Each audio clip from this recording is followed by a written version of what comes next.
You are not standing still just because the old words do not yet feel true. There are seasons when change looks quiet from the outside. Nothing dramatic announces itself. No sudden certainty arrives. No bright proof appears to confirm that your inner work is working. You speak a new sentence, and some part of you pulls back. You try to think in a kinder way, and another voice answers with doubt. You reach toward a calmer relationship with your finances, and your body remembers every month when there was not enough room to breathe. That response does not mean you have failed.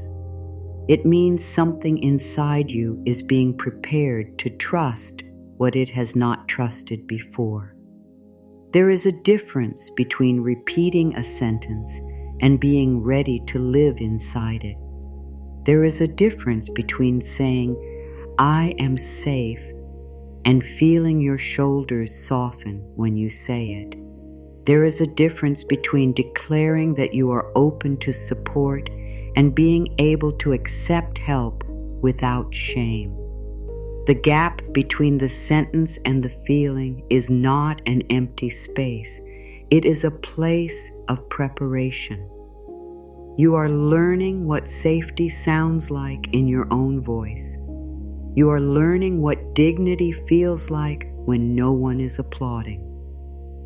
You are learning to stay present when an old fear rises instead of rushing to cover it with words you do not believe. This is not waiting. This is readiness being built. Many people think an affirmation should work like a switch. They believe they should say the right sentence and immediately feel different. When the old emotion remains, they assume the practice is false, weak, or useless. They become frustrated with themselves. They try to speak with more force. They add more certainty. They push harder against the part that is afraid. Then the new sentence begins to feel like pressure. It begins to feel like one more demand. It begins to feel like another place where they are expected to pretend. You do not need to pretend here. You do not need to act convinced before you are convinced. You do not need to praise a life that currently feels heavy. You do not need to deny the numbers in front of you. You do not need to call fear faith. You do not need to call exhaustion gratitude. Honesty is not the enemy of change. Honest language is often the first doorway into it.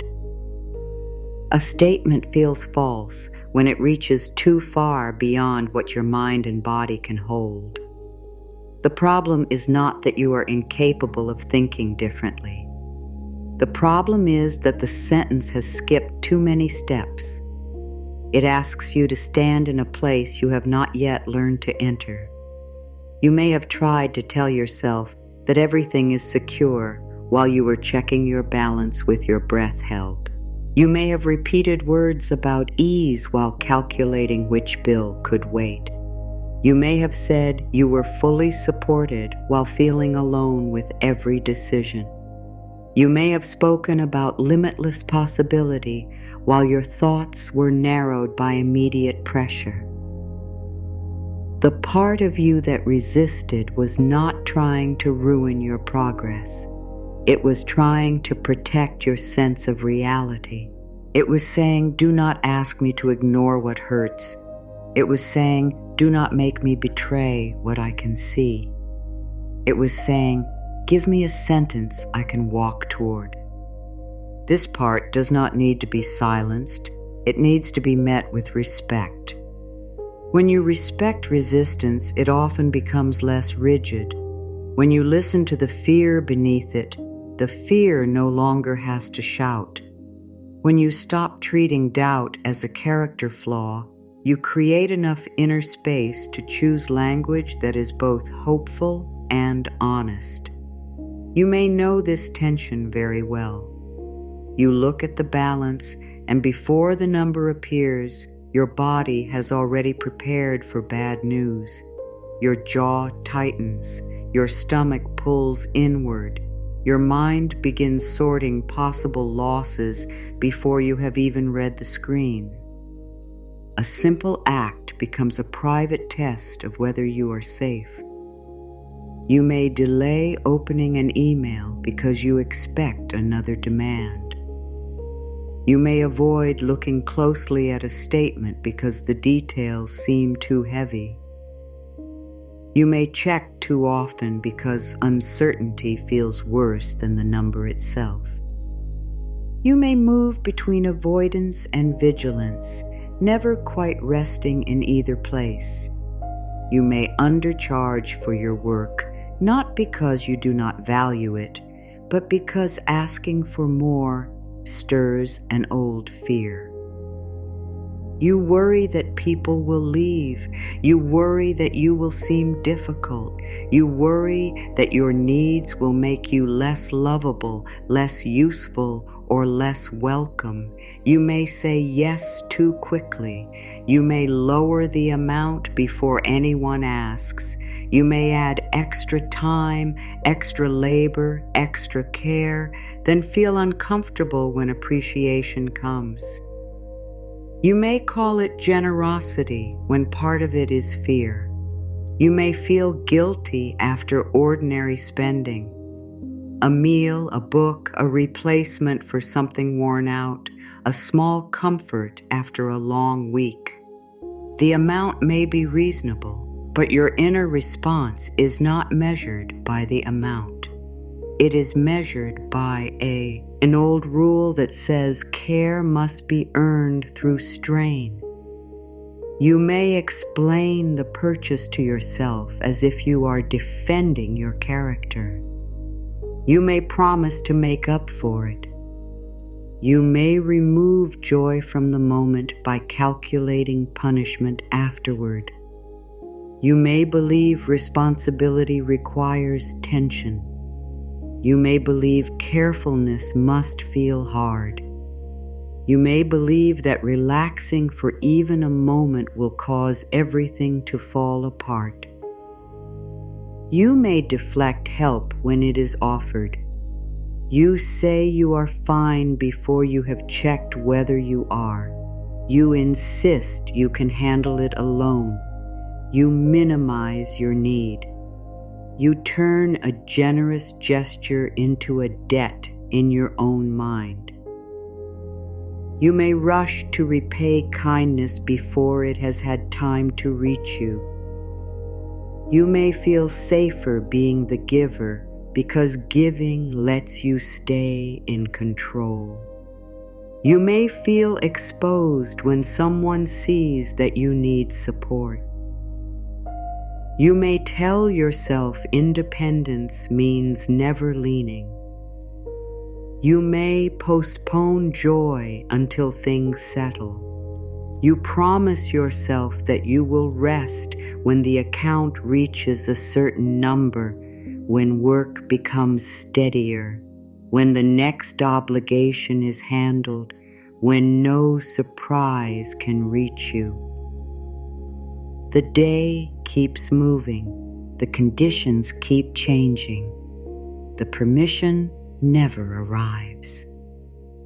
There is always one more reason to wait. You may not call these patterns fear. You may call them discipline. You may call them realism. You may call them being careful. Some of that may be true. Practical care matters. Planning matters. Looking at facts matters. Yet the feeling underneath can reveal whether the action is serving you or controlling you. There is a difference between checking a balance to make a clear decision and checking it to punish yourself.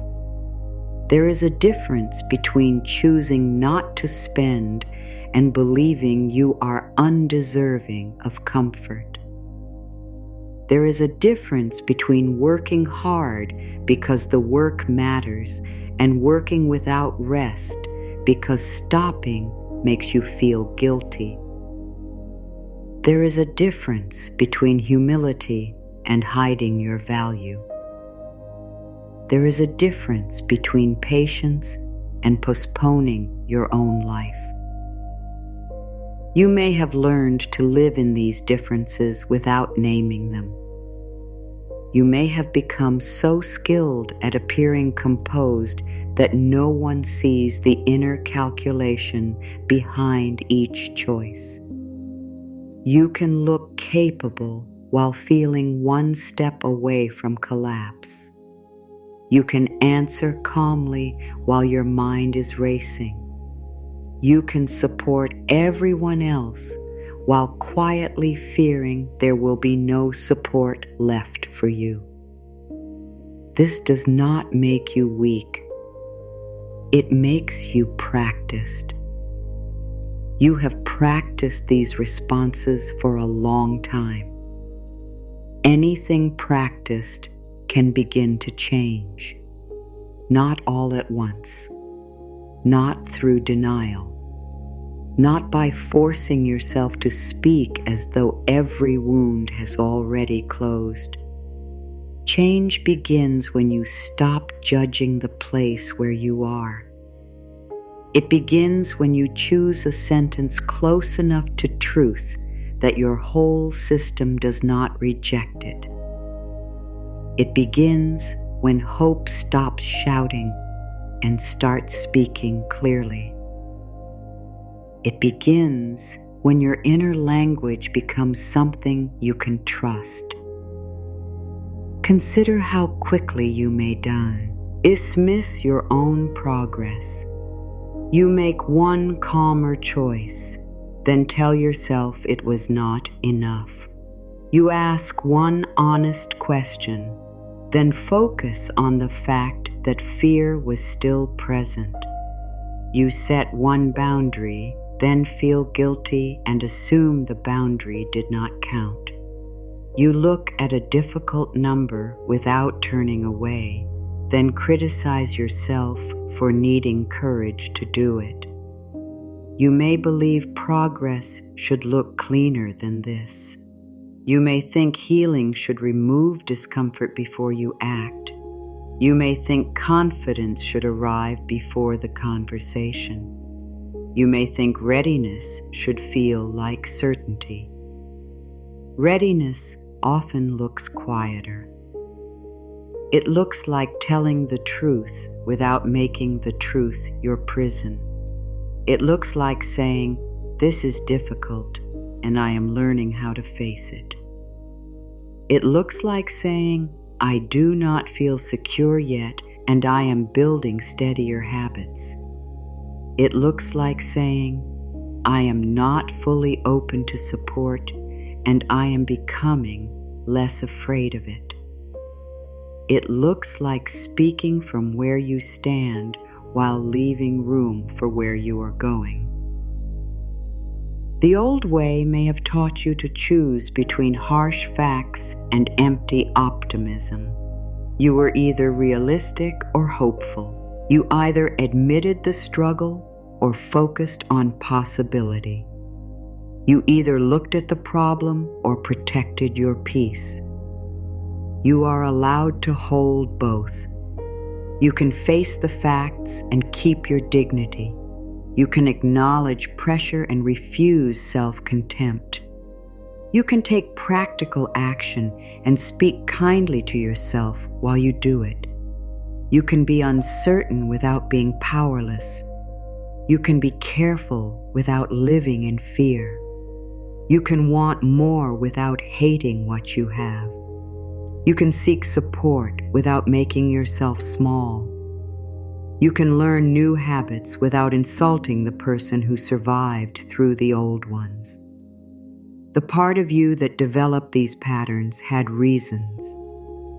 It may have watched adults argue at the kitchen table. It may have heard a parent say there was never enough. It may have learned that every purchase could trigger tension. It may have seen how quickly security could change. It may have noticed that the people who needed help were judged. It may have heard that wanting more was greedy. It may have learned that good people sacrifice. It may have absorbed the idea that rest belongs to those who have already proven themselves. It may have watched love become mixed with obligation. It may have learned that support always carries a hidden cost. These lessons are rarely installed in one clear moment. They gather through repetition, a look, a sigh, a bill left unopened, a conversation that stopped when you entered the room, a warning spoken so often that it became part of the air. You did not sit down and choose these ideas. You adapted to them. You listened because you needed to belong. You copied what seemed necessary. You formed conclusions with the understanding available to you at the time. There is no shame in that. A young mind tries to create rules from what it sees. It wants to know how to stay safe. It wants to know what causes conflict and what prevents it. It wants to know who is praised, who is blamed, who is protected, and who is left carrying the weight. If the adults around you were strained, you may have decided that having needs creates danger. If help came with criticism, you may have decided that depending on anyone is unsafe. If success attracted resentment, you may have decided it was better not to stand out. If someone you loved lost everything, you may have decided that security can never be trusted. If your family survived through constant caution, you may have confused peace with carelessness. These conclusions can remain active long after the original circumstances have changed. They can shape how you speak. They can shape what you ask for. They can shape what you decline. They can shape how much discomfort you tolerate before seeking help. They can shape whether you prepare carefully or freeze completely. They can shape the tone you use with yourself after a mistake. This is why a polished sentence can feel wrong when it collides with an old rule. The new statement may say, "I am worthy of support." The old rule may answer, "Support makes you weak."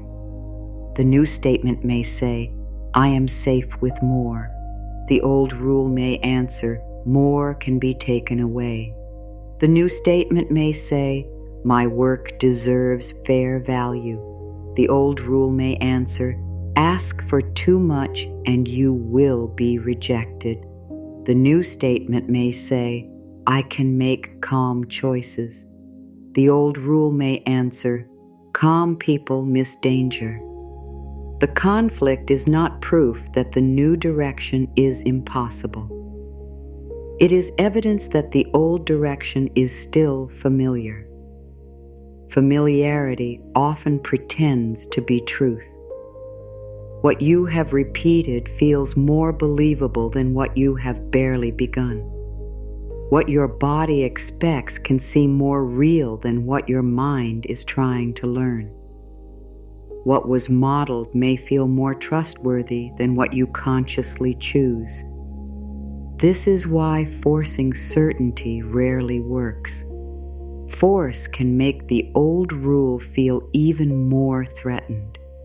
It can turn inner work into an argument you are always trying to win. You do not need to win against yourself. You need a different kind of conversation. A conversation that does not shame the fear. a conversation that does not hand fear complete control, a conversation that can say, "I understand why you learned this, and we are learning something new now." That sentence does not erase difficulty, it creates cooperation. You may have been taught that discipline requires an inner critic. You may believe you will become careless if you stop speaking harshly to yourself. You may worry that compassion will make you avoid reality. Compassion does not remove responsibility. It makes responsibility easier to sustain. A person who feels ashamed often hides. A person who feels attacked often becomes defensive.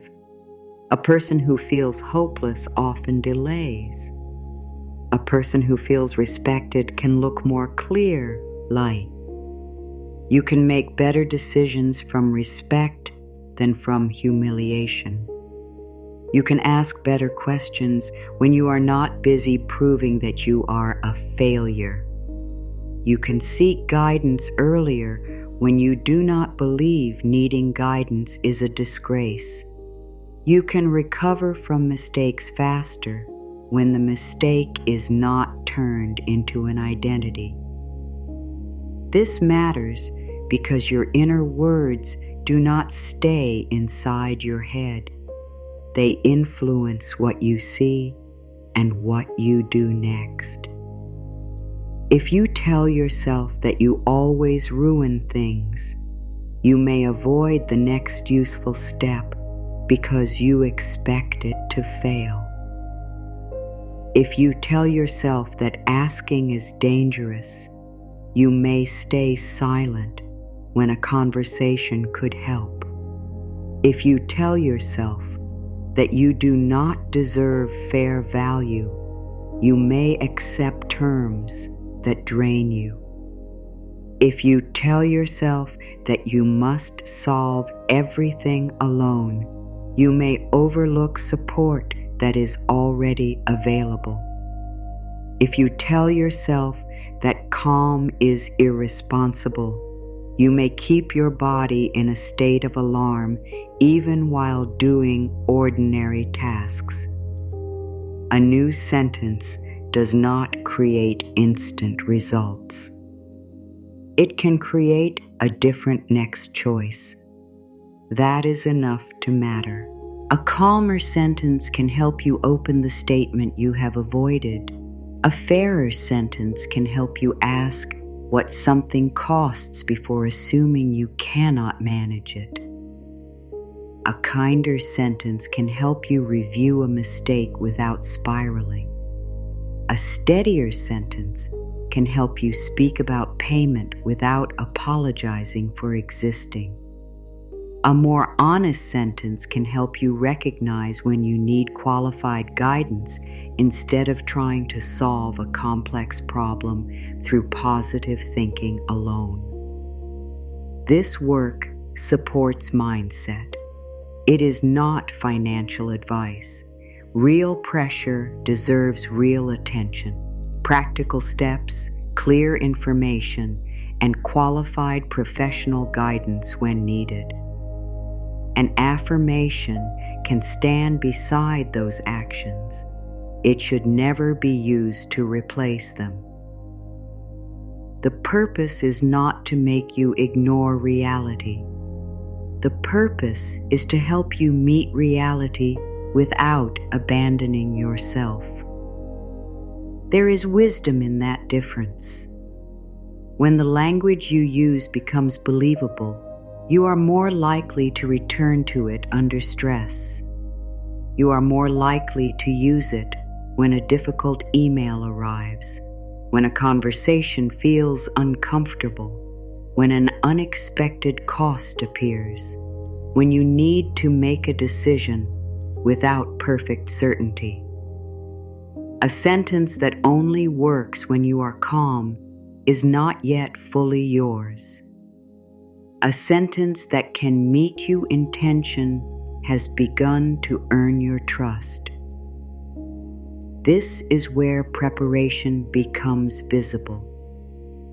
You stop demanding that one phrase carry the weight of your entire future. You stop asking yourself to feel transformed on command. You begin choosing words that help you take one honest step. You begin making room for mixed emotions.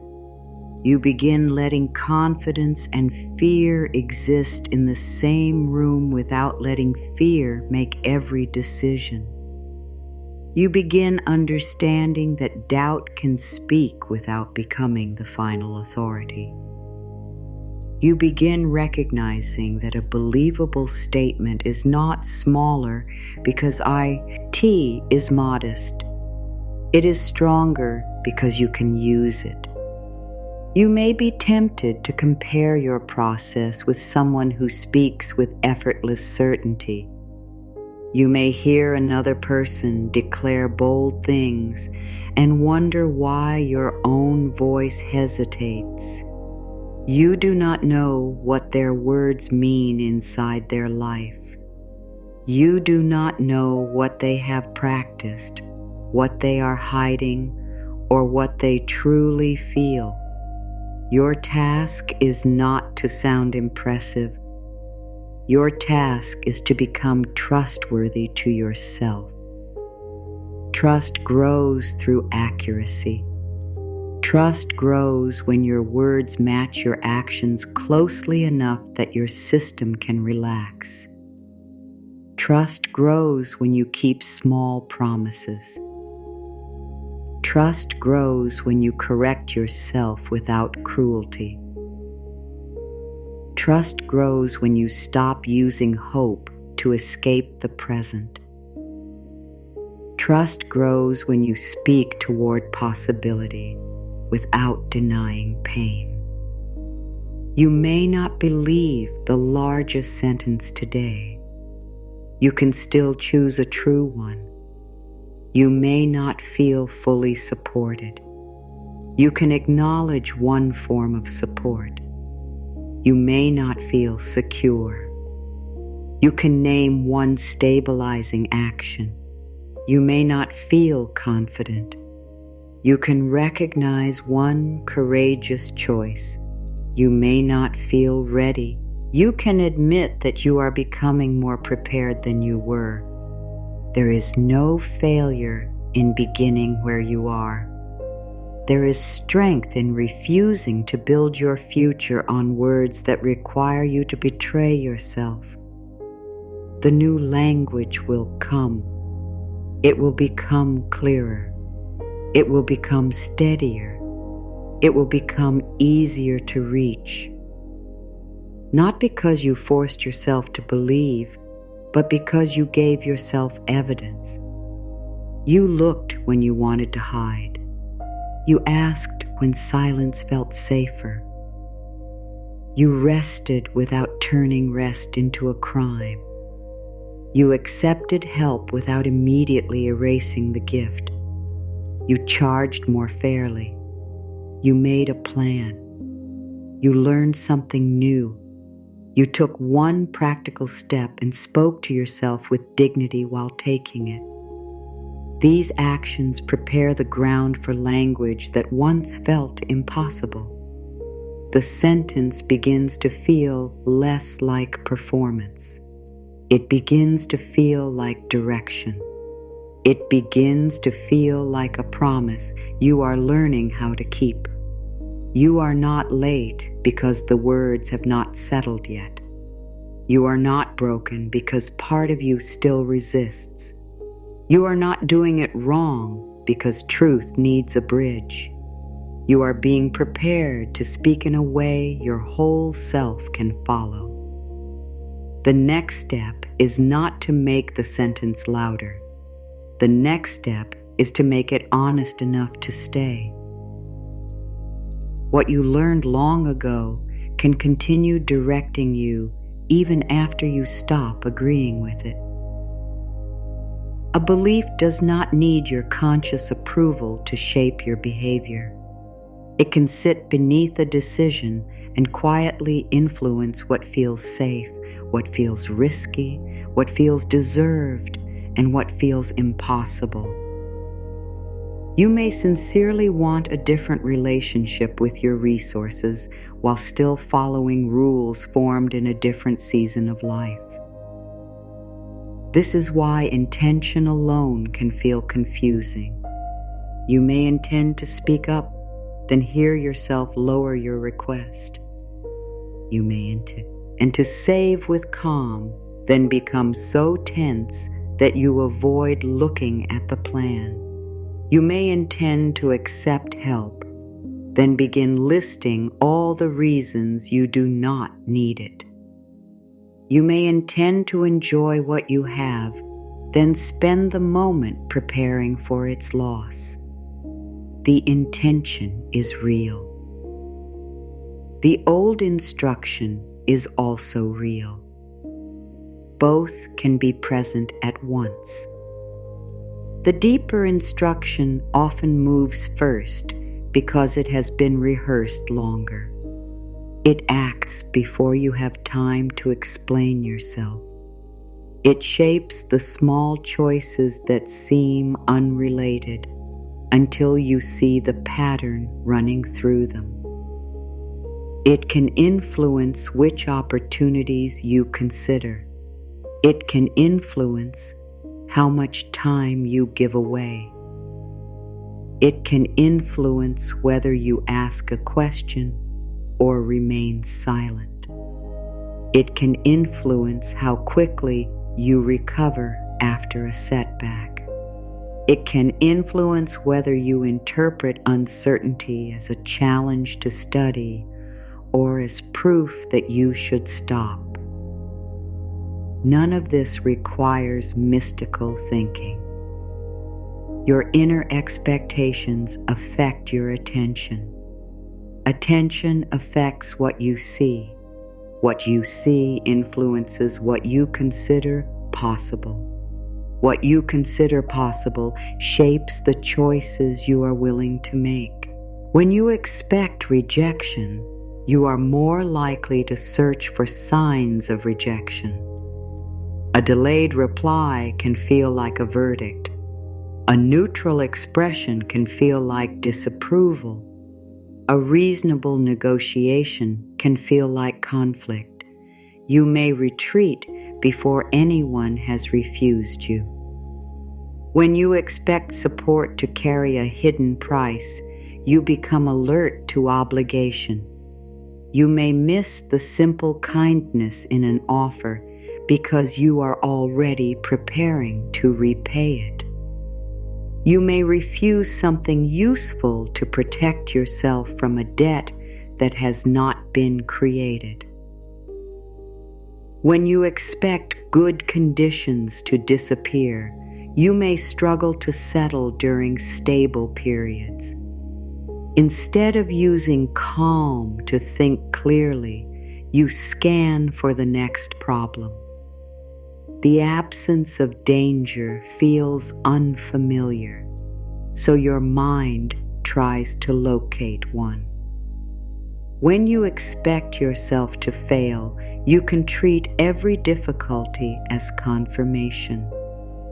A mistake becomes evidence about your identity.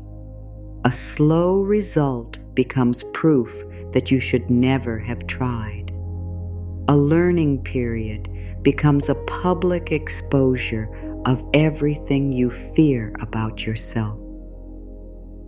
The belief does not reach into the world and control events. It influences how you meet them.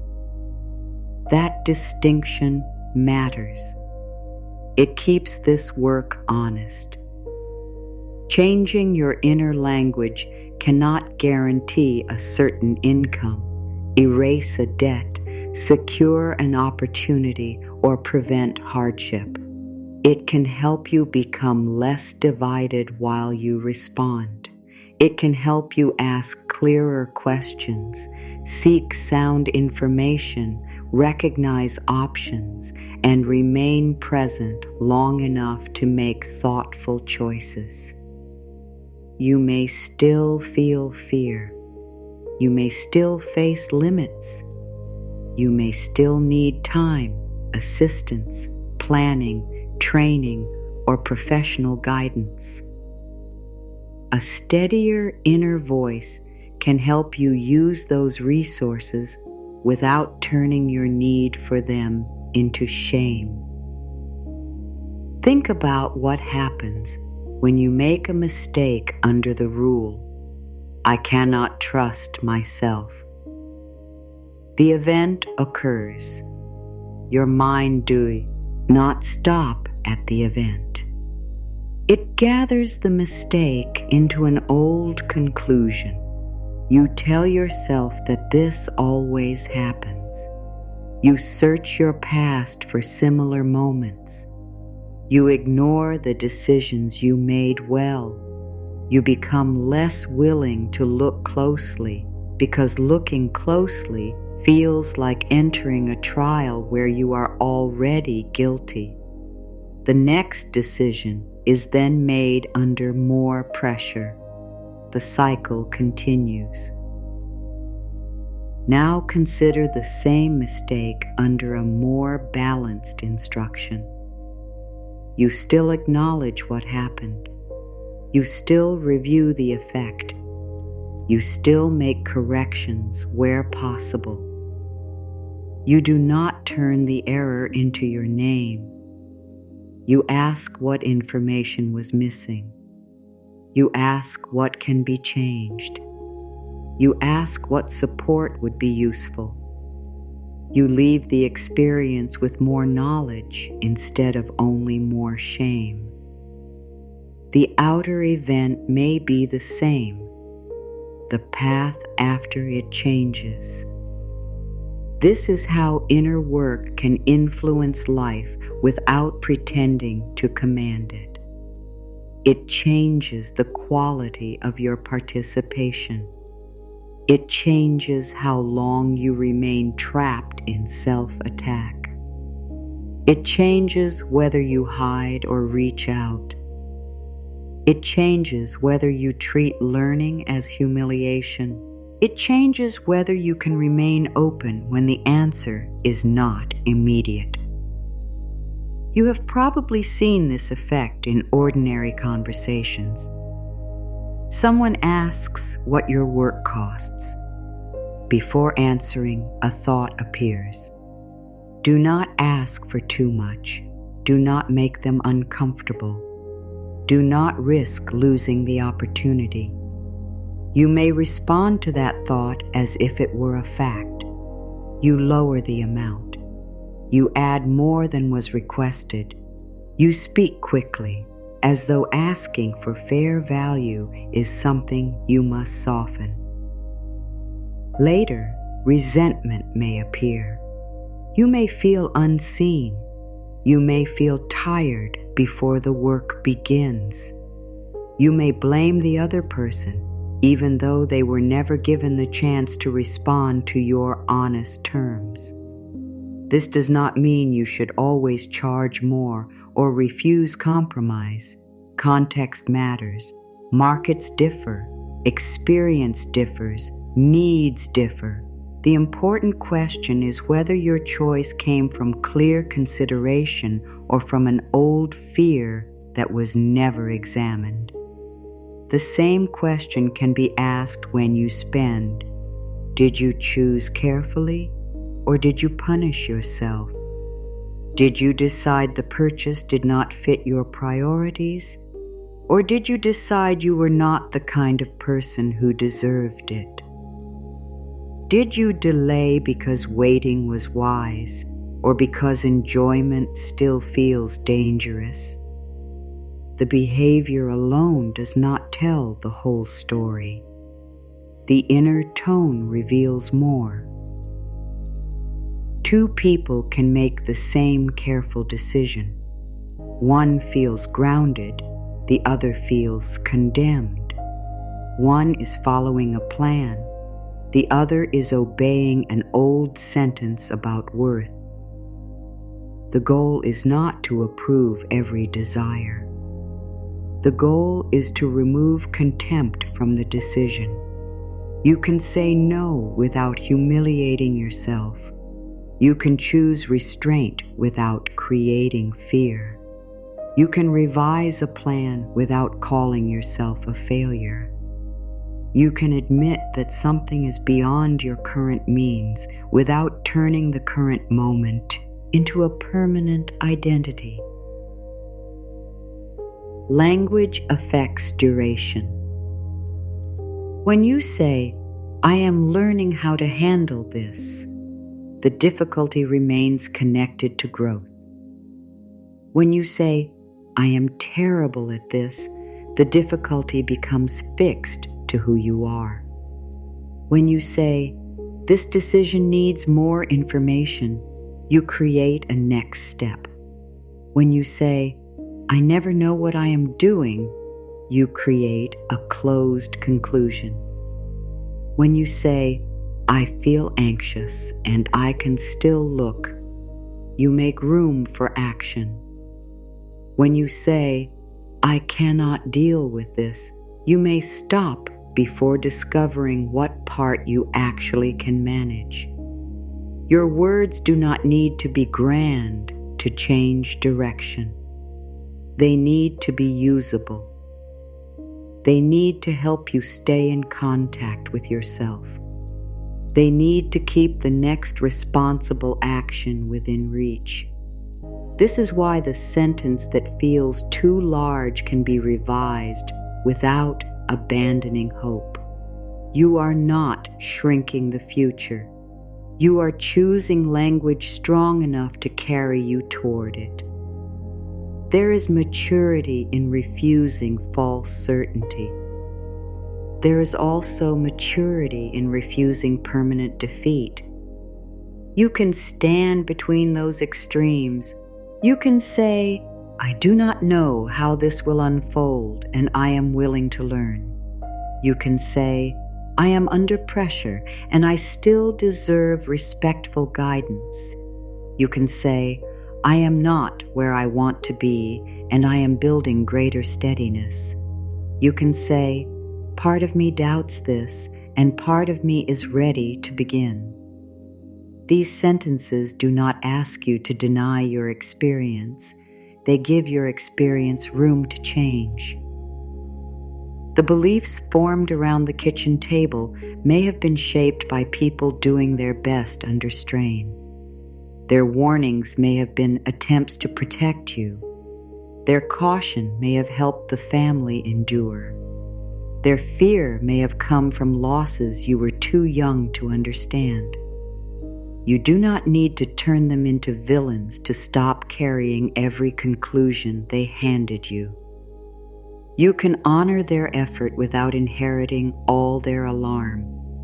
You can respect what helped them survive without making survival your only way of living. You can understand why they said, "Do not expect too much," and still choose to expect fair treatment. You can understand why they distrusted ease and still learn that calm can support responsibility. You can understand why they kept every need small and still practice speaking clearly about your own. Compassion does not require continuation. Understanding does not require obedience. Love does not require you to preserve every fear that entered the family before you. Some rules were useful in their time. Some were never true. Some were true only under certain conditions. Some became so familiar that no one remembered to question them. You are questioning them now. That is part of the preparation. You are not standing in an empty waiting room hoping for a new life to arrive. You are examining the instructions that would shape what you do when new possibilities appear. You are preparing your hands, your voice, and why, our attention, and your boundaries. An opportunity can be present while an old rule keeps you from reaching toward it. Support can be offered while shame keeps you from accepting it. A useful idea can be available while fear tells you not to ask. A fair conversation can begin while your habit tells you to apologize before speaking. Readiness is not only about what comes toward you, it is about how you meet what comes. This is where the old sentences begin to lose some of their authority. Not because you attack them, because you examine them. You ask where they came from. You ask what they have cost. You ask whether they still protect you. You ask what a wiser instruction would sound like now. A belief can survive for years because it has never been placed into clear words. It remains a feeling, a tightening, a habit, a refusal. Once named, it becomes easier to study. Perhaps the hidden rule is, I must struggle to prove I am responsible. Perhaps it is, if I have more, someone else will have less. Perhaps it is, people only help when they want control. Perhaps it is, my needs create problems. Perhaps it is, I should be grateful for whatever I am offered. Perhaps it is, if I relax, I will lose everything. The moment you name a rule, you can stop mistaking it for the entire truth. You can ask whether it describes your present life. You can ask whether it supports the person you are becoming. You can ask what evidence challenges it. You can ask what behavior it produces. You can decide whether that behavior still serves you. This process is quieter than a dramatic declaration. It is also more durable. It builds familiarity with a new way of thinking through repeated contact. Each time you choose a fairer interpretation, you deepen the path. Each time you remain present during discomfort, the old alarm learns that it is not the only voice in the room. You do not have to eliminate every fearful thought. You need to stop treating every fearful thought as an order. Fear can speak. You can listen for useful information. You can decline the insult that often travels with it. You can act from a wider view. Over time, this changes what feels normal. Asking becomes less threatening. Reviewing becomes less punishing. Planning becomes less like a sentence. Support becomes less like surrender. Rest becomes less like irresponsibility. Fair value becomes less like arrogance. Joy becomes less like a risk. The change may be gradual enough that you do not recognize it at first. Then one day you answer a question without shrinking. You open a difficult document without delaying for hours. You accept a kind offer and say thank you without immediately trying to erase your need. You make a careful choice and do not spend the rest of the day attacking yourself. These moments matter. They are evidence of a different instruction taking hold. Long ago, a shepherd carried a crook through open fields and crowded markets. The food was shaped by use. The place where the hand rested grew smooth.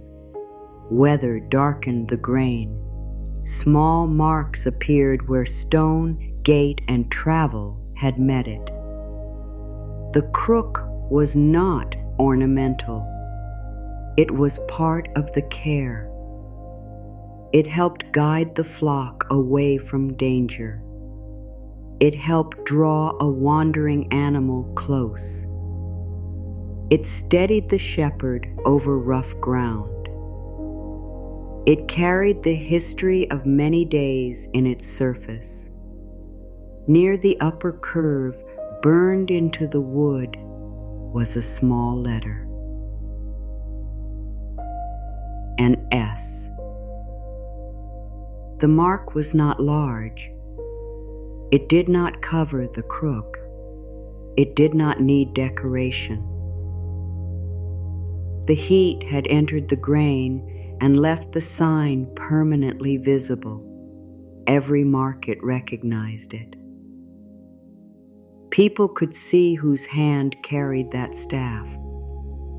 They could see whose care the flock knew. The brand did not shout across the field. It did not chase anyone for approval. It remained where it had been placed, quiet and unmistakable. The shepherd did not burn the mark into the wood each morning. He did not redraw it whenever someone questioned him. He did not scrape it away on difficult days. The sign stayed. Rain could darken the staff. Dust could cover it for a time. Years could soften its edges. The mark still belonged to the crook. Its meaning had been established through use. The flock knew the sound of that wood against the gate. They knew the movement of its curve beside them. They knew the steady hand that held it. The market recognized the brand because the care behind it had been seen repeatedly. The mark and the conduct agreed. That agreement gave the mark weight. This is why a new statement cannot become trusted through force alone. A sentence becomes meaningful when the way you treat yourself begins to agree with it. You can say you deserve respect, then practice speaking without apologizing for every need. You can say you are learning stability, then look at what needs attention with patience. You can say support is becoming safer, then accept one honest form of help. You can say your work has value, then stop adding unpaid labor from fear. The sentence is the mark. The repeated act is the care behind it. Without the act, the words may feel like a sign burned onto wood no one has carried. With the act, the sign begins to become recognizable. This does not mean you must perform perfectly before you can use affirmations. The mark can be placed before the entire history is built. It names the care you intend to practice. It gives the hand a direction. The shepherd's brand did not claim that no sheep would wander. It did not claim that storms would never come. It did not claim that every market day would be favorable. It identified the one responsible for returning, guiding, watching, learning, and tending. Your new sentence does not need to promise a life without difficulty. It can identify the kind of care you are prepared to give yourself. It can say that when fear rises, you will not abandon yourself. It can say that when a choice is unclear, you will seek information rather than collapse into shame. It can say that when an old rule appears, you will examine it before obeying. It can say that your dignity will remain present even when the outcome is uncertain. This is a mark your actions can support. Small, clear, steady. The crook did not become known through one journey. It became known through return. The same hand carried it. The same sign appeared at the gate. The same care gathered the flock after scattering. Consistency made the brand familiar. You are building that familiarity within yourself. Each respectful response makes the new instruction easier to recognize. Each honest choice makes the sentence less foreign. Each boundary deepens the mark. Each practical step gives it history. You may still hear the old rule. You may still feel the pull to shrink. You may still want to hide after an error. That does not erase what you are building. Dust does not remove a brand from wood. A hard season does not make every new practice false. A fearful day does not return you to the beginning. You carry the evidence of each time you chose differently. Your inner life remembers care as surely as it remembers harm. It remembers when you looked without attacking. It remembers when you stopped apologizing. It remembers when you asked for clarity. It remembers when you let a kind gesture remain a gift. It remembers when you made a plan without predicting disaster. These moments begin to form a recognizable pattern. The old pattern said, "Pressure is the only thing that keeps me responsible." The new pattern begins to show that respect can also keep you attentive. The old pattern said, "I must deny my needs to remain safe with others." The new pattern begins to show that clear needs can create healthier agreements. The old pattern said, "I cannot trust calm." The new pattern begins to show that calm can help you see more. The old pattern said, "Support weakens me." The new pattern begins to show that wise support can strengthen your choices. This is how the mark enters the grain, not through one perfect statement, through language joined with conduct, through words that are repeated by the way you live. You are not trying to convince the entire market. You are teaching your own system to recognize whose care it now lives under. The hand is yours. The responsibility is yours. The kindness can also be yours. There may have been years when your inner world was guided by voices that no longer belong in charge. Their rules were carried forward automatically. Their fears stood at every gate. Their warnings decided which direction felt safe. You are taking the crook into your own hand now. You do not need to throw away everything you learned. You keep what is wise. You release what was shaped only by fear. You strengthen what supports clear action. You retire what confuses suffering with goodness.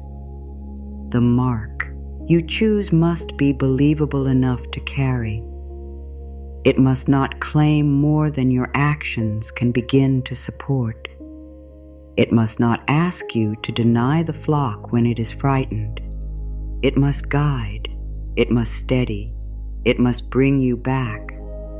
The right sentence will not demand that you call yourself fearless. It will remind you that fear does not remove your capacity for care. It will not ask you to declare every need already met. It will remind you that you can meet your needs with increasing honesty and skill. It will not promise that every path will open. It will remind you that you can approach each gate with dignity. It will not claim that the market must reward you.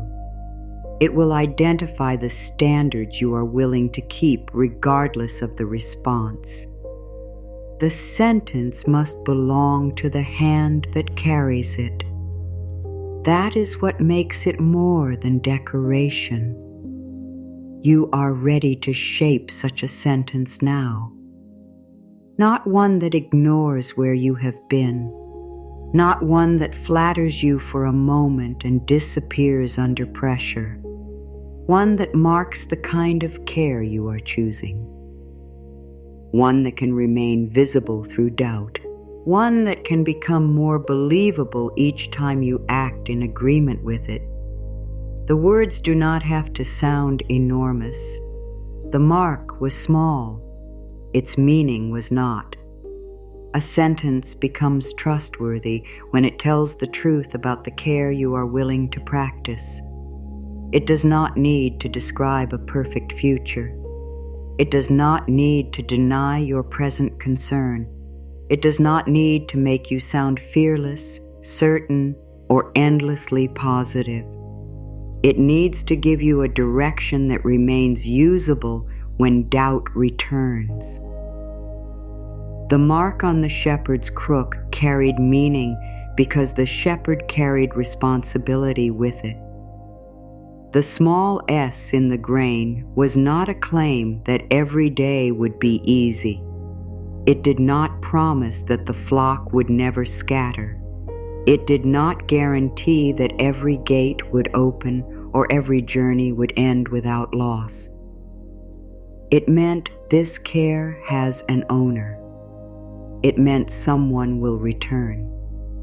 It meant someone will pay attention. It meant the flock will not be treated as forgotten simply because the path becomes difficult. This is the kind of meaning your new words need. They need to identify the care under which your inner life now stands. Your fear may still wander. Your confidence may still weaken. Your thoughts may still scatter when pressure rises. The sentence does not have to pretend otherwise. It can remind you whose hand is guiding the return. You may have spent years trying to create change through statements that described an outcome while ignoring the relationship you had with yourself. You spoke about confidence while criticizing every hesitation. You spoke about support while refusing to ask for it. You spoke about ease while treating rest as failure. You spoke about worth while accepting conditions that repeatedly diminished you. The words and the care did not agree. That disagreement is often what feels false. It is not always the hegate inside the sentence that troubles you. It is the absence of a lived relationship beneath it. When you say something kind and immediately behave cruelly toward yourself, the old mind trusts the cruelty because cruelty has a longer history. When you speak about stability and then refuse to look at what needs attention, avoidance speaks louder. When you declare openness and then shame yourself for needing anything, shame becomes the stronger instruction. This is not a reason to give up the new language. It is a reason to join the language with care. You do not need a more dramatic phrase. You need a phrase you can support. You need one that does not depend on circumstances behaving exactly as you hope. You need one that returns responsibility to your own hands without making you responsible for everything that happens. You need one that can remain true in a good week and a difficult one. You need one that can guide you when you feel hopeful and when you feel uncertain. The sentence is this: I mark new truth through steady care. Let the words remain plain. They are not promising sudden transformation. They are not asking you to declare that every old fear is gone. They name a process. They name a relationship. They name the way a new inner truth becomes recognizable. You mark it through the way you respond. You mark it through the way you speak after an error. You mark it through the way you look at a difficult situation without turning yourself into the enemy. You mark it through the boundaries you keep. You mark it through the support you seek. You mark it through the respect you bring to practical decisions. The new truth does not have to arrive fully trusted. It becomes more familiar because you care for it consistently. Consider the first word. The sentence does not begin with the market. It does not begin with another person's approval. It does not begin with ideal circumstances. It begins with the part that belongs to you. Your attention, your language, your next response, your willingness to examine an old rule, your choice to remain present. This does not make you responsible for every hardship. It does not suggest that difficult conditions exist because you thought incorrectly. It does not place the weight of systems, emergencies, losses, or other people's decisions onto your inner life. It identifies the part of the work that is yours. You cannot command every road. You can decide how you hold the crook. You cannot guarantee what the market will recognize. You can choose what mark your conduct carries. You cannot prevent every wandering thought. You can guide yourself back without violence. Now consider the word mark. A mark is not a performance. It is an impression left through contact. The shepherd's sign entered the wood because heat met grain. It became part of the surface. It could not be removed by a passing opinion. It did not disappear when no one was looking. The language why?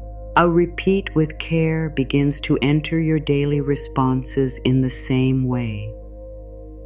At first, the sentence may seem to sit on the surface. You can see it. You can say it. You may not yet feel that it belongs to you. That is all right. A new mark can be visible before it is familiar. You are not required to feel immediate certainty. You are invited to create agreement. Each time your action and the sentence meet, the mark deepens. You say that you are learning to treat yourself with respect. Then you stop before using an old insult. You say that you are becoming more responsible. Then you look at the information you have avoided. You say that support can be wise. Then you ask a qualified person a clear question. You say that your work deserves fairness. Then you state your terms without apologizing for having them. These acts give the words weight. They tell your system, this is not decoration. This is how we are being guided now. The next words are new truth. New does not mean invented. It does not mean false. It does not mean pretending that something exists when it does not. A new truth may be something that was always possible but never practiced. It may be the truth that responsibility and kindness can exist together. It may be the truth that asking for clarity is not weakness. It may be the truth that a mistake can be corrected without becoming a life sentence. It may be the truth that fair exchange does not require shame. It may be the truth that calm attention can serve you better than constant alarm. The old rules may have seemed true because they were repeated more often. That does not make them complete. A family can repeat a fear for generations and still be repeating only one part of reality. A household can teach sacrifice without teaching boundaries. It can teach caution without teaching confidence. It can teach hard work without teaching rest. It can teach giving without teaching how to accept. It can teach survival without teaching how to feel safe after the danger has passed. The new truth does not insult the old effort. It adds what was missing. You can be grateful for what protected you and still choose a wider instruction. You can say, that rule helped someone endure, but it does not need to govern every choice I make. You can say, I understand why this fear exists, and I am no longer required to build my identity around it. You can say, the old way brought me here. The new way can guide me forward. Truth becomes wider when your life becomes wider. A child may believe that every disagreement threatens belonging. An adult can learn that respectful disagreement can protect a relationship. A child may believe that having needs causes trouble.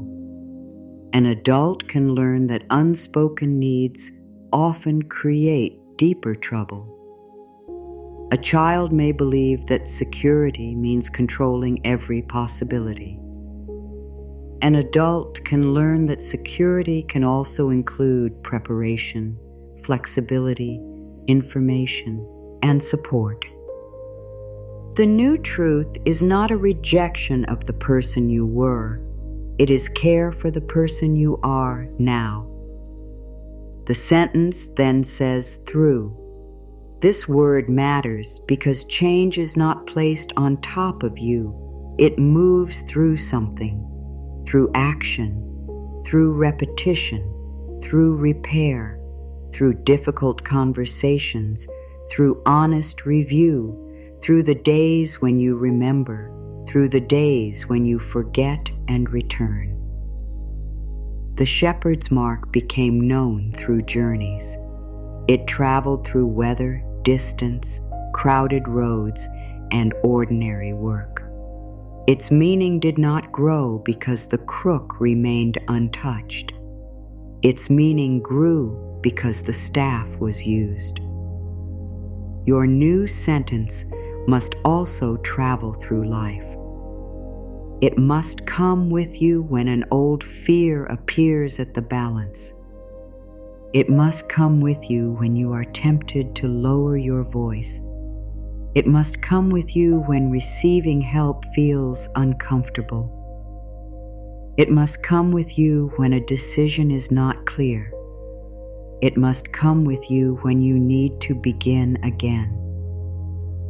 A useful affirmation is not protected from difficulty. It becomes useful inside difficulty. You do not preserve it by keeping it away from doubt. You strengthen it by letting it guide your response to doubt. The final words are steady care, not perfect care, not constant confidence, not endless calm. Steady care. Care can be steady even when emotion changes. The shepherd did not need to feel inspired every time the flock needed guiding. The work was not meaningful only on beautiful days.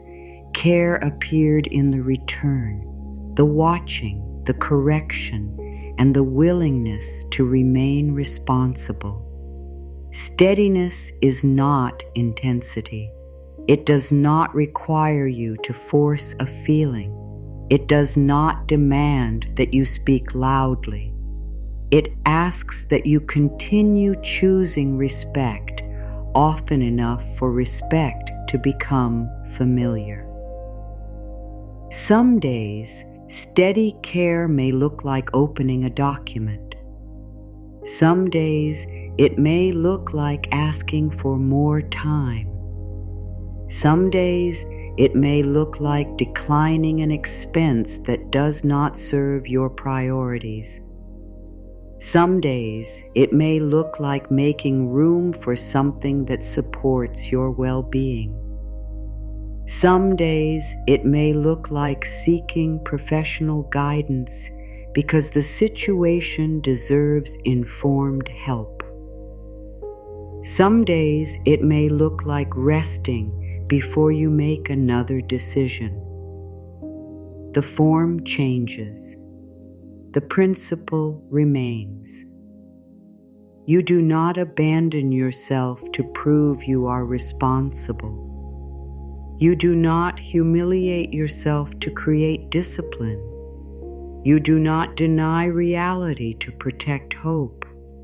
You do not deny hope to prove you are realistic.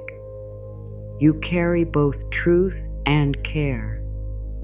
This is what makes the sentence believable. I mark new truth through steady care. You may feel resistance when you hear it.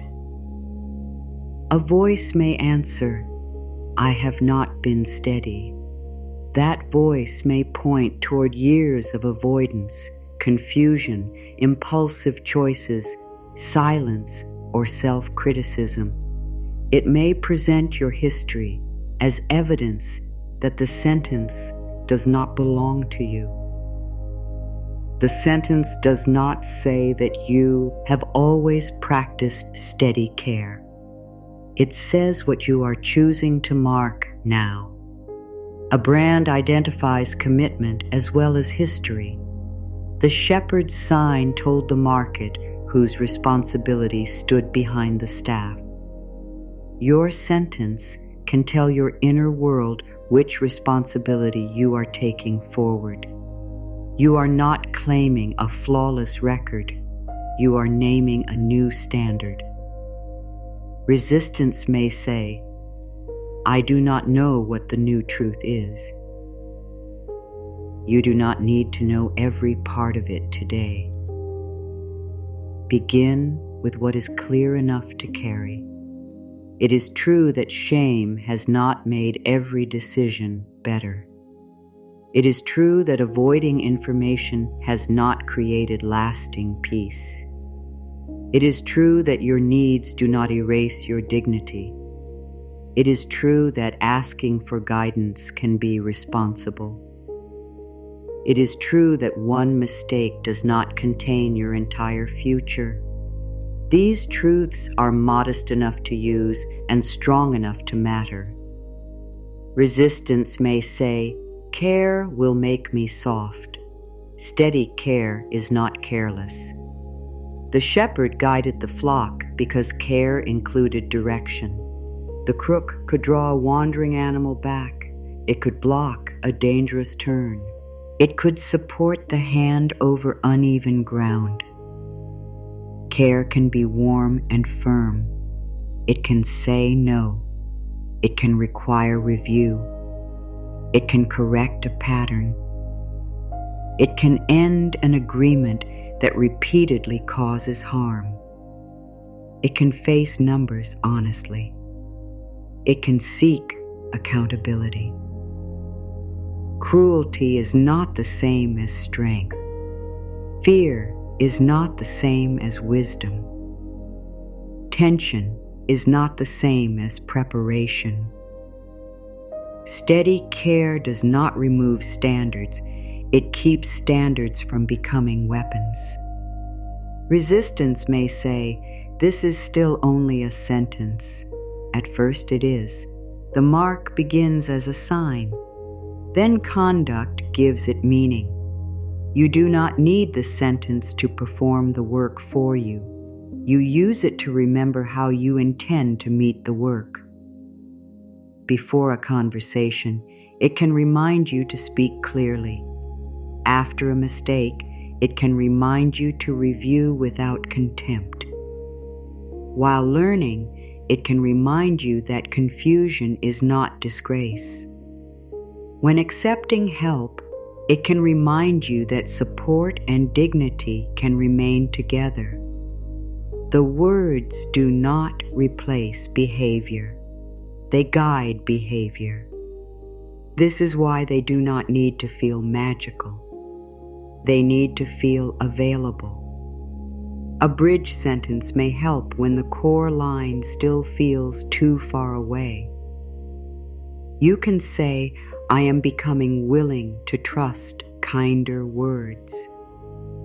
This statement does not require certainty. It names willingness. Willingness is often more honest than confidence. You can be willing while afraid. You can be willing while doubtful. You can be willing before you know exactly how the change will unfold. Willingness opens the gate without pretending the entire path is visible. You may use another bridge when kindness itself feels unsafe.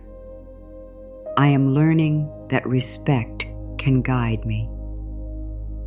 This statement does not ask you to feel fully transformed. It introduces an alternative to pressure. You may use, "I can practice care without losing responsibility." This speak is directly to the fear that self-respect will make you careless. You may use, "I do not have to believe everything today." This removes the struggle to force conviction. You may use, "I can test a kinder way honestly." This gives the new language room to earn trust. A bridge is not a weaker affirmation. It is language matched to your current footing. The shepherd does not pull the flock across rough ground faster than it can safely move. Direction remains clear, but care respects the terrain. Your inner terrain deserves the same respect. There may be places where bold statements feel natural. There may be places where the old fear is still tender. You do not need to use one tone everywhere. You can speak with confidence where confidence exists. You can speak with curiosity where trust is beginning. You can speak with compassion where pain is still active. The purpose is not to create one impressive voice. It is to create an honest inner relationship. Suppose you look at a difficult number and hear the old thought, "I will never handle this." A sentence that declares complete security may feel unreachable. You can choose language closer to the action in front of you. "This number is difficult, and I can look at it. I can ask what the next responsible step is. I can seek guidance without shaming myself." Each statement marks new truth through steady care. Suppose you need to discuss payment and hear, "They will think badly of me." You do not need to declare that everyone respects you. You can say, "I can speak clearly and let them respond." My needs are not an accusation. Fair terms support honest work. These sentences help you remain present. Suppose someone offers assistance and you immediately feel indebted. You can say, "I can accept kindness without erasing myself." I can ask whether there are expectations. I can let a gift be named clearly. This does not require blind trust. It supports wise openness. Suppose you make a choice you regret. The old voice may demand punishment. You can say, I can correct this without becoming cruel. I can learn what this choice is teaching me. I remain worthy of respectful guidance.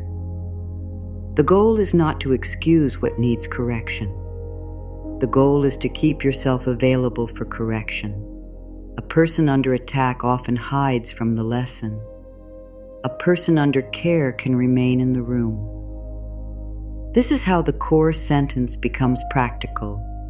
It is not reserved for peaceful reflection. It belongs at the gate. It belongs where decisions are made. It belongs where the old pattern tries to take the crook from your hand. You may not remember it every time. Steady does not mean uninterrupted. Steady means you return. The flock can wander and still be gathered. Dust can cover the mark and still be cleared. The hand can tire and still take up its responsibility again. You are not required to turn one difficult day into proof that nothing has changed. That is an old habit of interpretation. A missed step is not a vanished path. A fearful response is not the erasure of every calm response. A moment of avoidance does not remove your ability to look again. You can return without ceremony. You can return without punishment. You can return because returning is part of care. This is especially important when the old statement feels stronger than the new one. Do not measure truth only by emotional volume. Fear often speaks loudly because it learned to treat urgency as protection. A quieter sentence can still be wiser.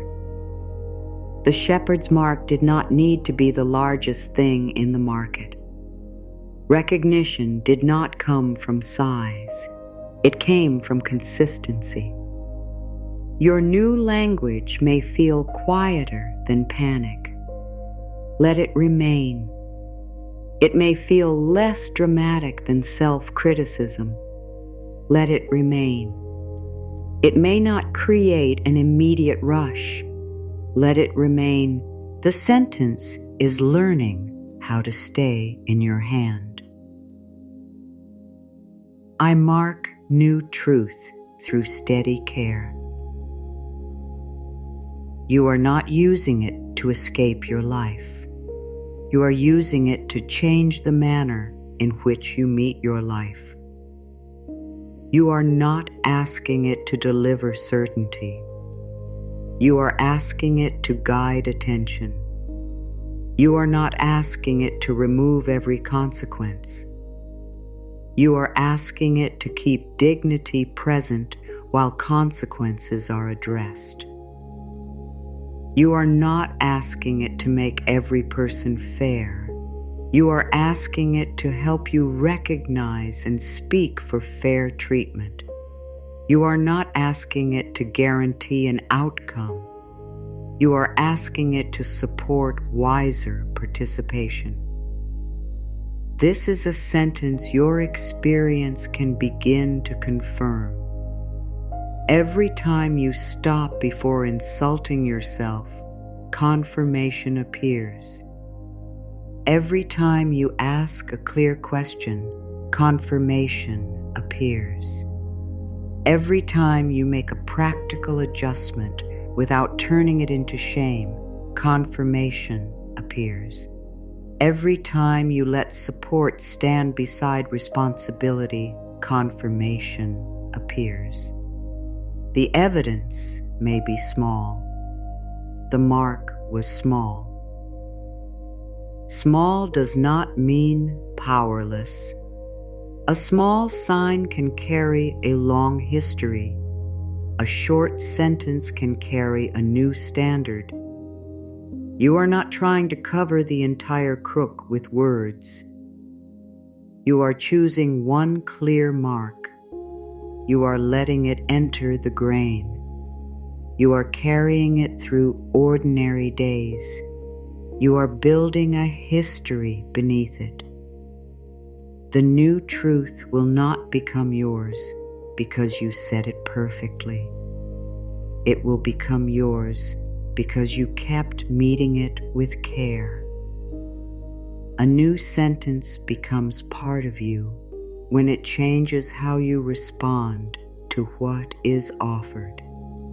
You may be able to speak kindly in private and still tighten when someone gives you something. A compliment, more time, a fair opportunity, a thoughtful introduction, a meal, a reduced burden, a hand with work you have carried alone. The offer arrives, guilt arrives beside it. You may feel that you must earn the gift after receiving it. You may search for a way to repay it before you have even accepted it. You may begin proving that you did not truly need it. You may reduce the value of what was given so the moment feels less exposing. The old rule says care must be balanced immediately. The old rule says you must never be the one who needs.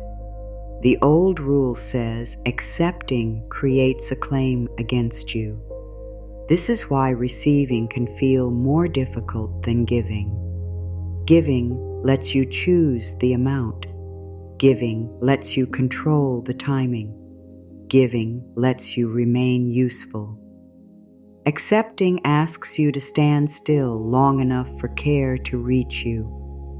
It asks you not to run after it with repayment in your hands.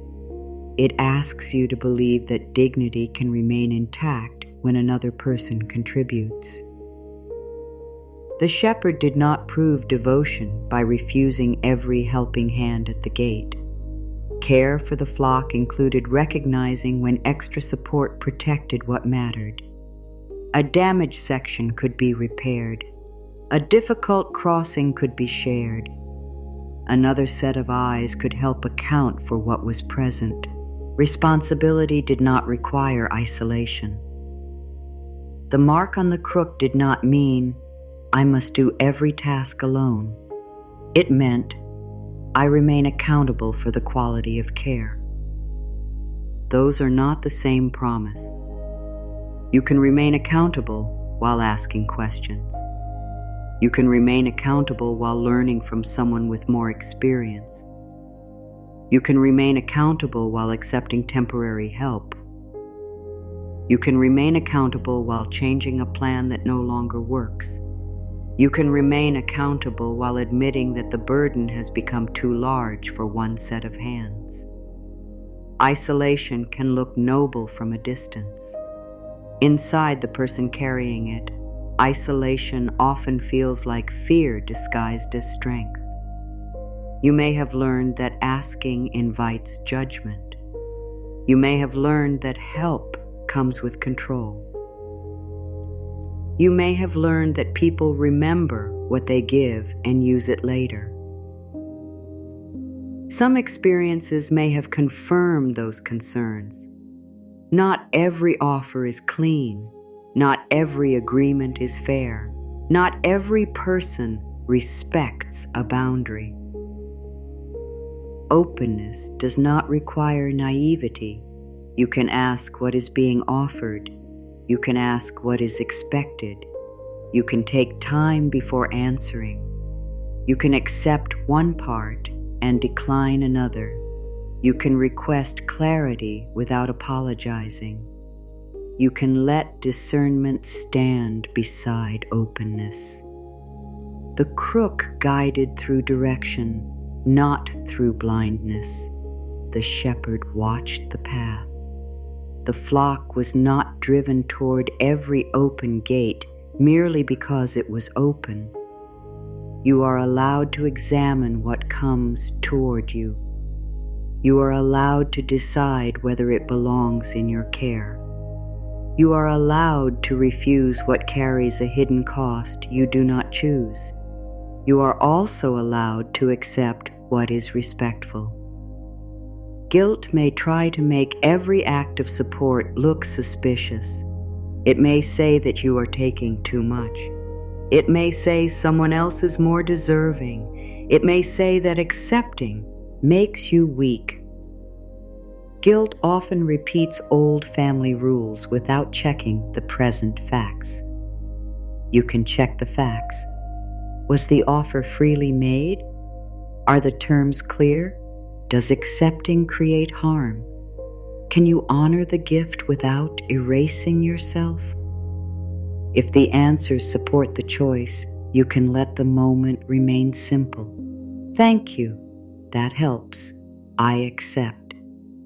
These words can feel unfamiliar. They do not need to be followed by a speech. You do not have to explain every reason the support matters. You do not have to prove that you will never need it again. You do not have to promise more than you can give. A clear thank you can be enough. A respectful acceptance can be enough. The mark you are placing in the grain includes this truth. Care can move toward you without taking your name away. You remain yourself. You remain capable. You remain responsible. You remain worthy of respect. You may also need to examine the way guilt appears after fair exchange. Someone pays you. The work was completed. The agreement was clear. Still, you feel uneasy. You may add something extra after the exchange is finished. You may offer more access, more time, more revision, more emotional labor. You may fear that receiving the agreed amount creates an obligation to become endlessly available. This is not generosity when it leaves you resentful and depleted. It is fear trying to make the exchange feel safe. Fair exchange has edges. The shepherd knew where one field ended and another began. The crook was used to guide, not to scatter the flock across every piece of land in sight. Care required a boundary around what belonged to the task. Your work can have a boundary. Your time can have a boundary. Your availability can have a boundary. Your answer can be complete. A limit does not erase your kindness. It gives your kindness a form that can be sustained. You may worry that people will call you difficult when you become clearer. Some may prefer the version of you who gave without measure. Some may resist when the old arrangement changes. Their resistance does not automatically mean your boundary is wrong. The market recognized the shepherd's mark because it remained consistent. If the sign changed under every opinion, it would carry no meaning. The value of the mark came partly from the fact that it was not redrawn to please every passerby. Your standards also need consistency. You can listen. You can revise when revision is wise. You can admit when you have been unfair. You do not need to abandon a reasonable limit because someone dislikes hearing it. The new sentence can accompany you. I mark new truth through steady care. Steady care does not mean saying yes. Steady care does not mean saying no. It means responding from respect instead of fear. Sometimes respect says yes. Sometimes respect says no. Sometimes it says not yet. Sometimes it says I need. more information. Sometimes it says, I cannot take this on. Sometimes it says, I can help within these limits. These responses are not failures of generosity. They are signs that care has become more honest. Receiving without guilt also includes letting yourself benefit from your own effort. You may know how to work toward a result and still struggle to inhabit it once it arrives. You finish a demanding task, then immediately search for the next one. You solve a problem, then minimize the skill it took. You create a more stable month, then refuse to feel any relief because the future remains uncertain. The flock reaches safe ground, but the shepherd's hand never loosens. The gate is secure, but the body still acts as if everything is scattering. Vigilance may once have protected you. It may now prevent you from recognizing what is already more stable than before. Acknowledging improvement does not invite disaster. Resting after effort does not erase responsibility. Feeling pleased with a wise decision does not make you careless. You can let one good result be good. You can let one completed task be complete. You can let one moment of support reach the place in you that expected none. This is part of deepening the mark. Your inner life begins to associate care not only with correction, but also with recognition. You recognize when you have returned. You recognize when you have spoken clearly. You recognize when you have kept a promise to yourself. You recognize when you have sought help before the strain became overwhelming. You recognize when you have handled a difficult moment with greater steadiness. This is not vanity. It is accurate accounting of your own growth. You may have been trained to record every error and dismiss every improvement. That creates a distorted history. It makes the old rule appear stronger than it is because only evidence for failure is preserved. The shepherd who counted only the wandering sheep would never see the flock that remained near. You can count what is working. You can count the choices that reflect the person you are becoming. You can count the moments when respect guided you, not to prove perfection, to keep the record honest. A truthful record includes strain and progress. It includes fear and courage. It includes the old response and the new one appearing beside it. This is how confidence becomes grounded.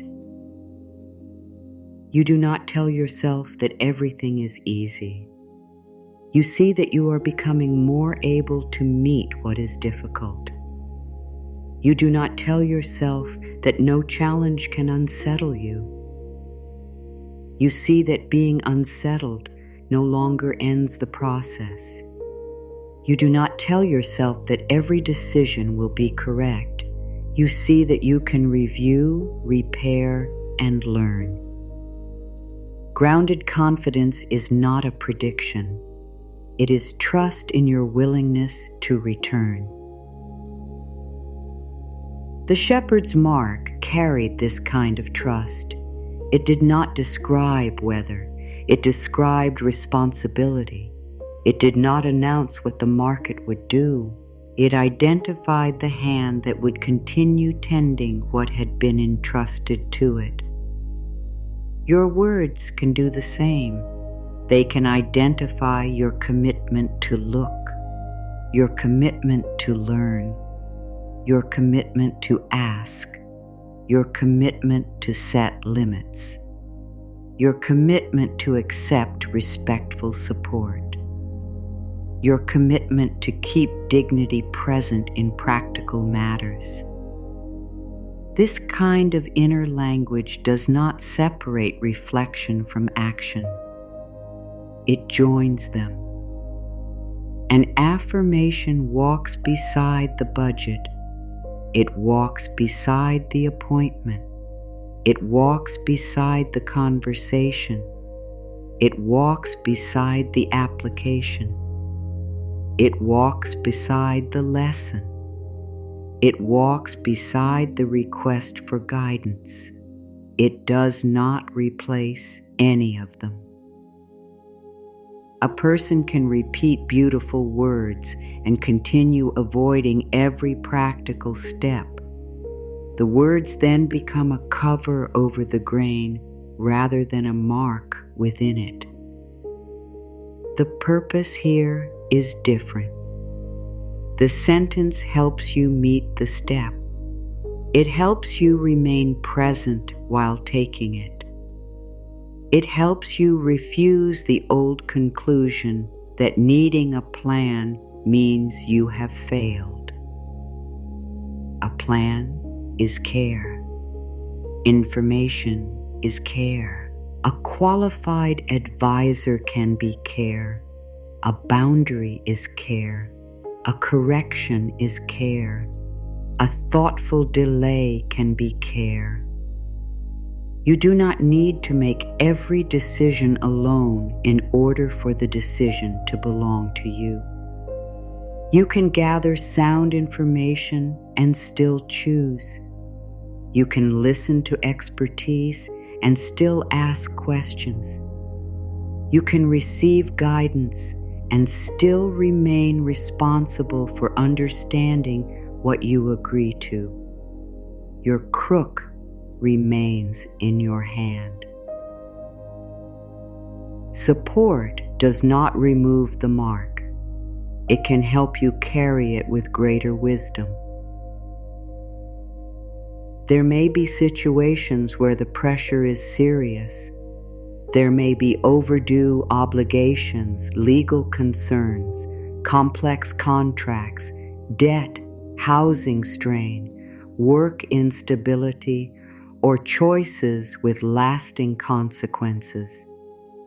In those moments, hopeful language should not be used to delay informed help. You deserve practical support. You deserve accurate information. You deserve to know what options exist. You deserve guidance from qualified people when the matter requires it. Seeking that help is not evidence that your inner work has failed. It may be one of the clearest ways the new truth enters your conduct. The old rule may say, hide until you can solve it alone. Steady care says, bring this into clear light. The old rule may say, you should already know. Steady care says, ask someone who does. The old rule may say, this problem defines you. Steady care says, this problem deserves attention, not self-condemnation. You can be spiritually reflective and practically responsible. You do not have to choose between them. You can speak to your inner life with compassion while also reviewing real details. You can honor hope while preparing carefully. You can trust your growing steadiness while seeking expertise. These things belong together. As this practice begins to support you, you may choose to subscribe and rise with it each day. Let that choice be a simple way of returning to language that strengthens dignity, clarity, and calm action. Then continue with your life. Return to the gate in front of you. Return to the decision that needs your attention. Return to the care that is yours to practice. The new sentence is not meant to become another place where you perform goodness. It is meant to make you more available to honest action. When guilt appears, ask what it is protecting. Is it protecting a real boundary? Is it repeating an inherited rule? Is it warning you about unclear terms? Is it trying to prevent someone else's disappointment? Is it confusing your need with harm? Guilt can carry information. It can also carry old conditioning. You do not need to obey it before understanding it.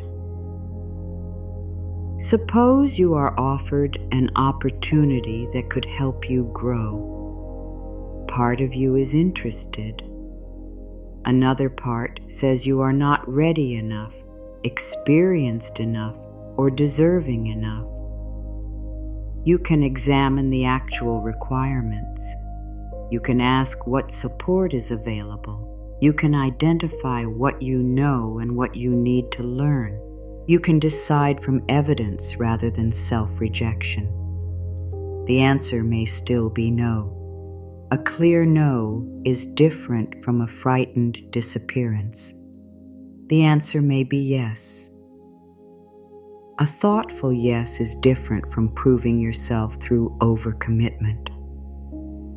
The mark guides the quality of the choice. Suppose you want to request fairer terms. Guilt says that asking will burden the other person. You can prepare your words. You can name what you need. You can remain open to discussion. You can accept that the response is not fully under your control. Your dignity does not depend on forcing agreement. It also does not require silence. Suppose you need to decline something. You may fear being seen as selfish. You can remember that the shepherd cannot guide the flock well while carrying every load placed at the gate. Care must remain connected to capacity. You can say no with respect. You can avoid unnecessary cruelty. You can resist the urge to invent a dramatic excuse. A clear limit can be kind. Suppose you have completed work and are waiting to be paid. The old rule may tell you not to follow up because doing so feels demanding. Steady care can support a direct message, a reminder, a question, a reference to the agreement. No attack, no apology for the existence of the terms. This is the mark in practice. The sentence becomes less like an idea and more like a recognizable way of standing. I mark new truth through steady care. Hear it now without forcing yourself to feel anything. Let the words be available.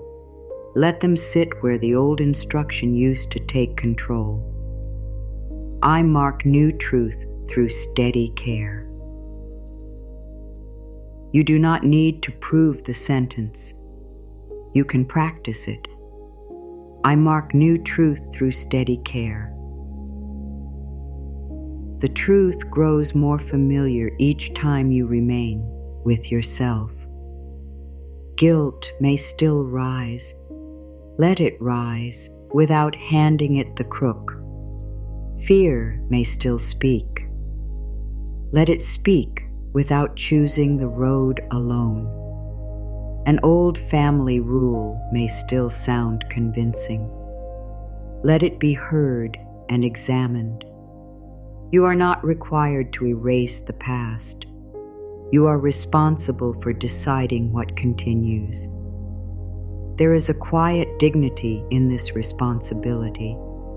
You do not have to announce your change to everyone. You do not need every person to understand. The mark is small. The conduct gives it meaning. You will know the change by what happens in ordinary moments. You accept a compliment without dismissing it. You send the clear message. You ask the useful question. You review the terms. You stop adding labor from fear. You enjoy what fits within your plan. You rest after completing what needed to be done. You let someone help. You seek professional guidance when the matter is beyond what reflection alone can resolve. These are not dramatic acts. They are the daily handling of the crook. They are how a new identity becomes recognizable to you. You are becoming someone whose care includes boundaries, someone whose care includes truth, someone whose care includes practical action, someone whose care includes openness, someone whose care includes the courage to ask, someone whose care includes the wisdom to decline. You do not need guilt to prove that you are good. You do not need strain to prove that you are serious. You do not need self-denial to prove that you can be trusted. The quality of your care will speak. The consistency of your choices will speak. The way you return after fear will speak. Let the mark remain clear. You can accept without disappearing. You can give without emptying yourself. You can plan without punishing yourself. You can ask without lowering your eyes. You can learn without calling yourself foolish. You can change without condemning those who taught you the old way. You can carry responsibility and kindness in the same hand. That hand is becoming steadier. The grain remembers every return. You do not need to force the new sentence deeper. You need to keep meeting it with the same hand. The shepherd did not strike the mark into the wood each time doubt appeared. The brand had already been placed. What gave it meaning was the life carried beneath it. The gate opened, the path was studied, the wandering were gathered, the weak were watched. The staff returned to the hand, the mark remained. Your new sentence can remain in this way. It does not need to become louder every time the old fear returns. It does not need to compete with every anxious thought. It does not need to win an argument inside you. Let it be a sign of the care you are building. Let your conduct deepen what your words have named. There may still be days when the old rule feels more familiar. A sudden expense may bring back the tightness. A difficult conversation may make you want to lower your needs. An uncertain answer may tempt you to imagine the worst before anything has been decided. This does not mean the old rule is true. It means the old path has been walked many times. A familiar path can feel inevitable, even when another direction is available. You are learning to pause at the gate and choose. Not through a dramatic command, through recognition. You recognize the held breath. You recognize the urge to hide. You recognize the impulse to give more than was agreed. You recognize the wish to reject help before anyone can see that you needed it. You recognize the sentence beneath the response. Then you place your hand around the crook again. The mark is still there. The new care is still yours to practice. You may not always choose perfectly. You can still choose consciously. You may not always feel calm. You can still speak respectfully. You may not always know the answer. You can still ask a useful question. You may not always feel worthy. You can still refuse to treat yourself as worthless. This is how the distance between the words and the feeling begins to close. Not because the feeling is commanded, because experience changes what the body expects. When you look at something difficult and remain kind to yourself, your system learns that looking does not have to end in attack. When you ask and survive the uncertainty of the answer, your system learns that speaking does not always destroy belonging. When you accept assistance and keep your boundaries, your system learns that support does not have to erase freedom.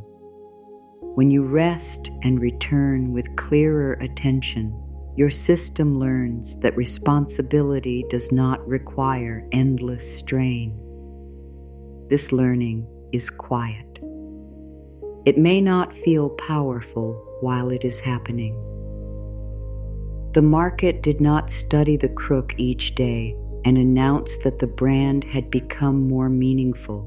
Recognition grew through repeated encounters.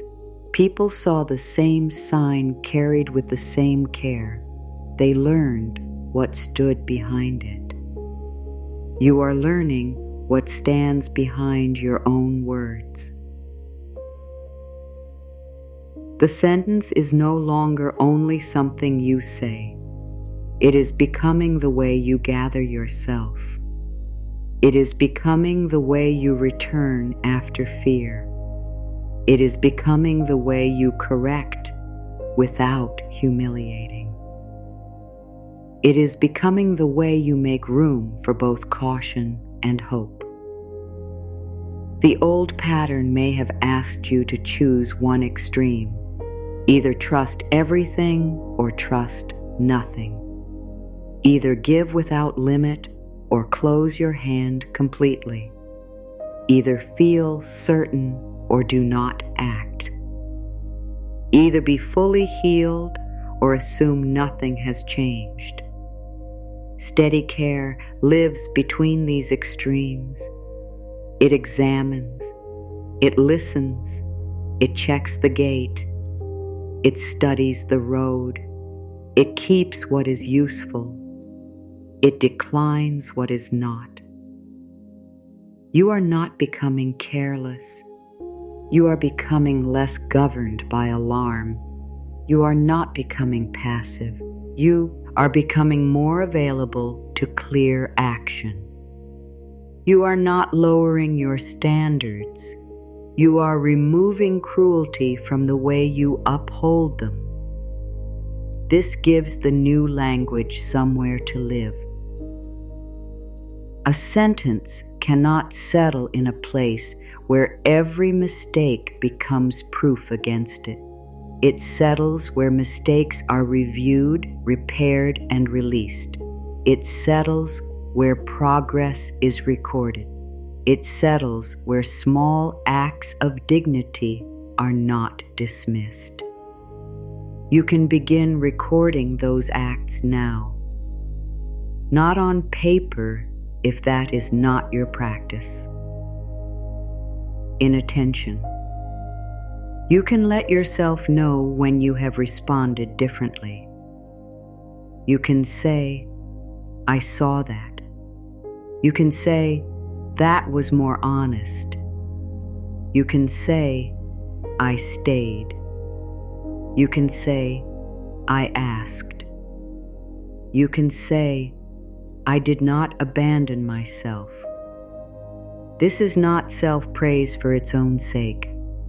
It is how the flock learns the sound of the guiding staff. Your inner life needs to recognize your return. It needs evidence that the old fear is no longer the only keeper at the gate. It needs to feel the same steady hand more than once. Let the following words be light enough to carry. Do not measure them by how strongly you feel them. Let them pass through you as directions. Let the truest ones remain. Let the difficult ones show you where more care is needed. I can face what is here. I can remain on my side. I can learn without shame. I can ask clear questions. I can choose with patience. I can seek sound guidance. I can respect my limits. I can honor fair exchange. I can speak without shrinking. I can correct without cruelty. I can plan with a clear mind. I can rest without guilt. I can value steady progress. I can let support reach me. I can keep my boundaries. I can accept a kind offer. I can pause before agreeing. I can take time to understand. I can look without condemning. I can prepare without panic. I can change an old rule. I can trust what I practice. I can build a calmer response. I can keep useful promises. I can return after fear. I can let one step count. I can recognize what is working. I can remain open and wise. I can grow through honest action. I can carry dignity forward. I am learning steadiness. I am choosing respect. I am becoming clearer. I am worthy of guidance. I am open to fairness. I am safe to ask. I am free to decline. I am able to learn. I am willing to receive. I am ready to review. I am growing in trust. I am guided by care. I am not my mistake. I am not behind. I am still becoming. I remain responsible. I remain worthy. I remain present. I remain open. I return. I learn. I choose. I steady. I rise. Let the shorter words remain where the longer explanations cannot follow. I return. This can be enough after a difficult decision. I learn. This can be enough after an error. I choose. This can be enough when the old voice appears. I steady.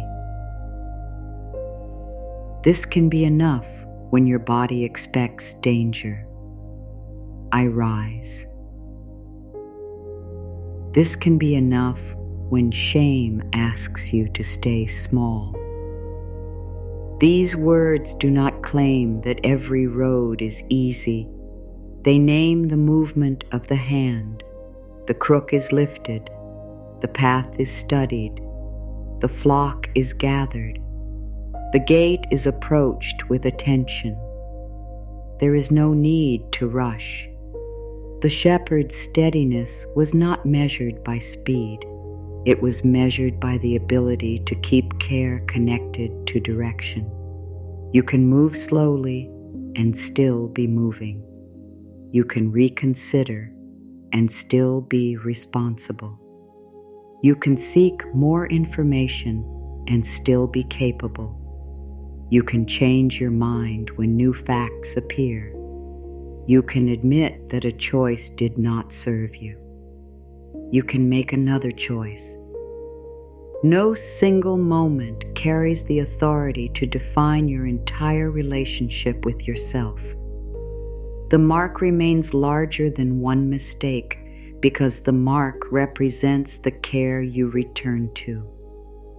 You may have spent years believing that worth must be earned again each day. One mistake removed it. One awkward conversation removed it. One unpaid bill removed it. One season of difficulty removed it. One request for help removed it. Worth is not a market price. It does not rise and fall with every response. It is not granted by the person across the table. It is not erased by a delay. It is not measured by how little you need. The shepherd's brand identified responsibility. It did not calculate the value of the hand by the condition of one field. A storm could damage the path. The mark remained. A gate could break. The mark remained. The flock could scatter. The mark remained. The shepherd still had to respond. The mark did not remove the work. It reminded everyone whose care would meet the work. Your dignity can remain while you respond to what needs attention. Your dignity can remain while you seek assistance. Your dignity can remain while you rebuild. Your dignity can remain while you say, I do not know. Your dignity can remain while you begin again. This is what makes the new sentence stronger than the forced declaration.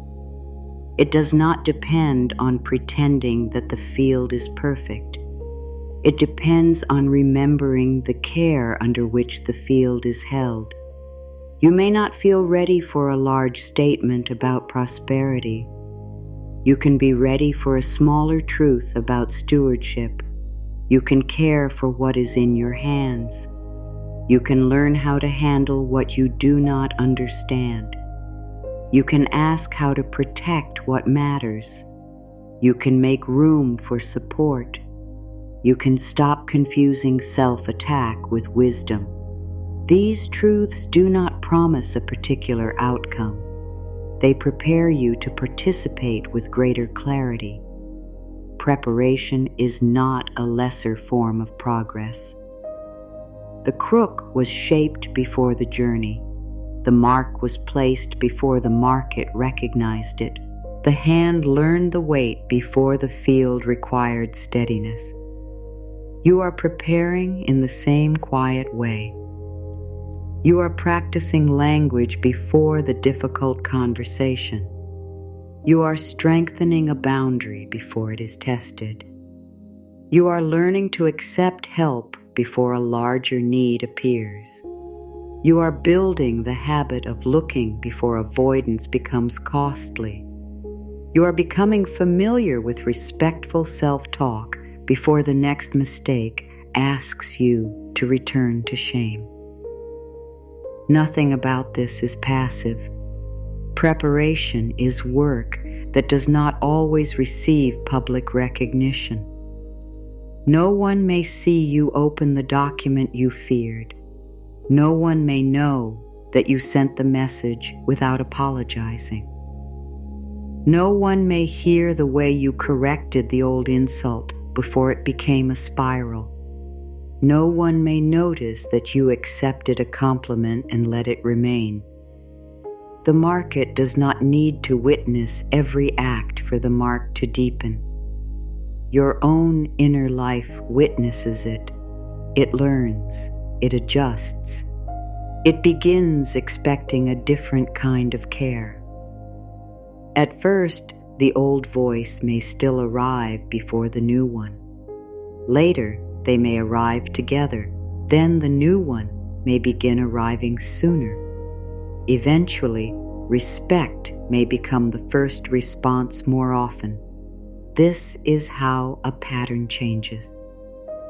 Not in one dramatic replacement. Through repeated leadership, you are leading your inner life differently now. You are not dragging it. You are not shaming it into obedience. You are not abandoning it when it becomes frightened. You are guiding it. You are saying this way. You are saying stay close. You are saying we can look. You are saying we can ask. You are saying we can learn. You are saying we can return. Let your body settle around this possibility. You do not have to solve every future concern in this moment. You do not have to rehearse every possible loss. You do not have to carry tomorrow's flock through today's gate. Stand with what is here. Feel the ground beneath your feet. Let your shoulders release the work they are not doing right now. Let your hands become unclenched. Let your jaw rest. Let the breath move without being commanded. You are not leaving responsibility behind. You are taking unnecessary strain out of the hand that carries it. A tired grip can still loosen. A careful person can still rest. A responsible person can still experience peace before every problem is solved. Peace is not proof that you have forgotten the flock. Peace can help you see the path more clearly. Let this moment become one small field where you do not have to chase yourself. Nothing is running from you here. Nothing needs to be forced into position. The mark is present. The hand is present. The care is present. You can remain. You can breathe. You can let the new truth sit quietly in the grain. I mark new truth through steady care. No pressure, no performance, only direction, only return, only the next honest act. Let the sentence become smaller now. New truth, steady care, clear hands, fair exchange, open gates, wise limits, calm attention, honest action, kind correction, useful guidance, quiet courage, dignity kept, support welcomed, old fear softened, the mark remains, the hand returns. The path opens enough for the next step. The next honest act does not need to be impressive. It needs to belong to the care you have chosen. You may leave this reflection and meet the same circumstances that were present before it began. The balance may not have changed. The message may still need an answer. The conversation may still require courage. The practical step may still be waiting at the gate.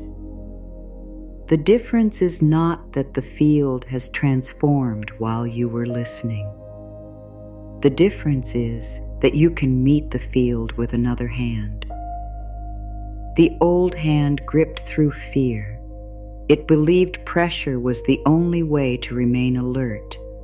It believed shame would prevent mistakes. It believed receiving would create weakness. It believed every uncertain road required immediate alarm. The new hand is not careless. It is steadier.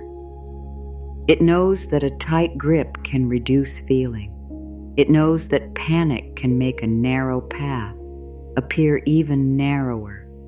It knows that dignity supports clearer decisions. It knows that one useful question can do more than many frightened predictions. You do not have to destroy the old way before the new way can guide you. You take up the crook. You feel its weight.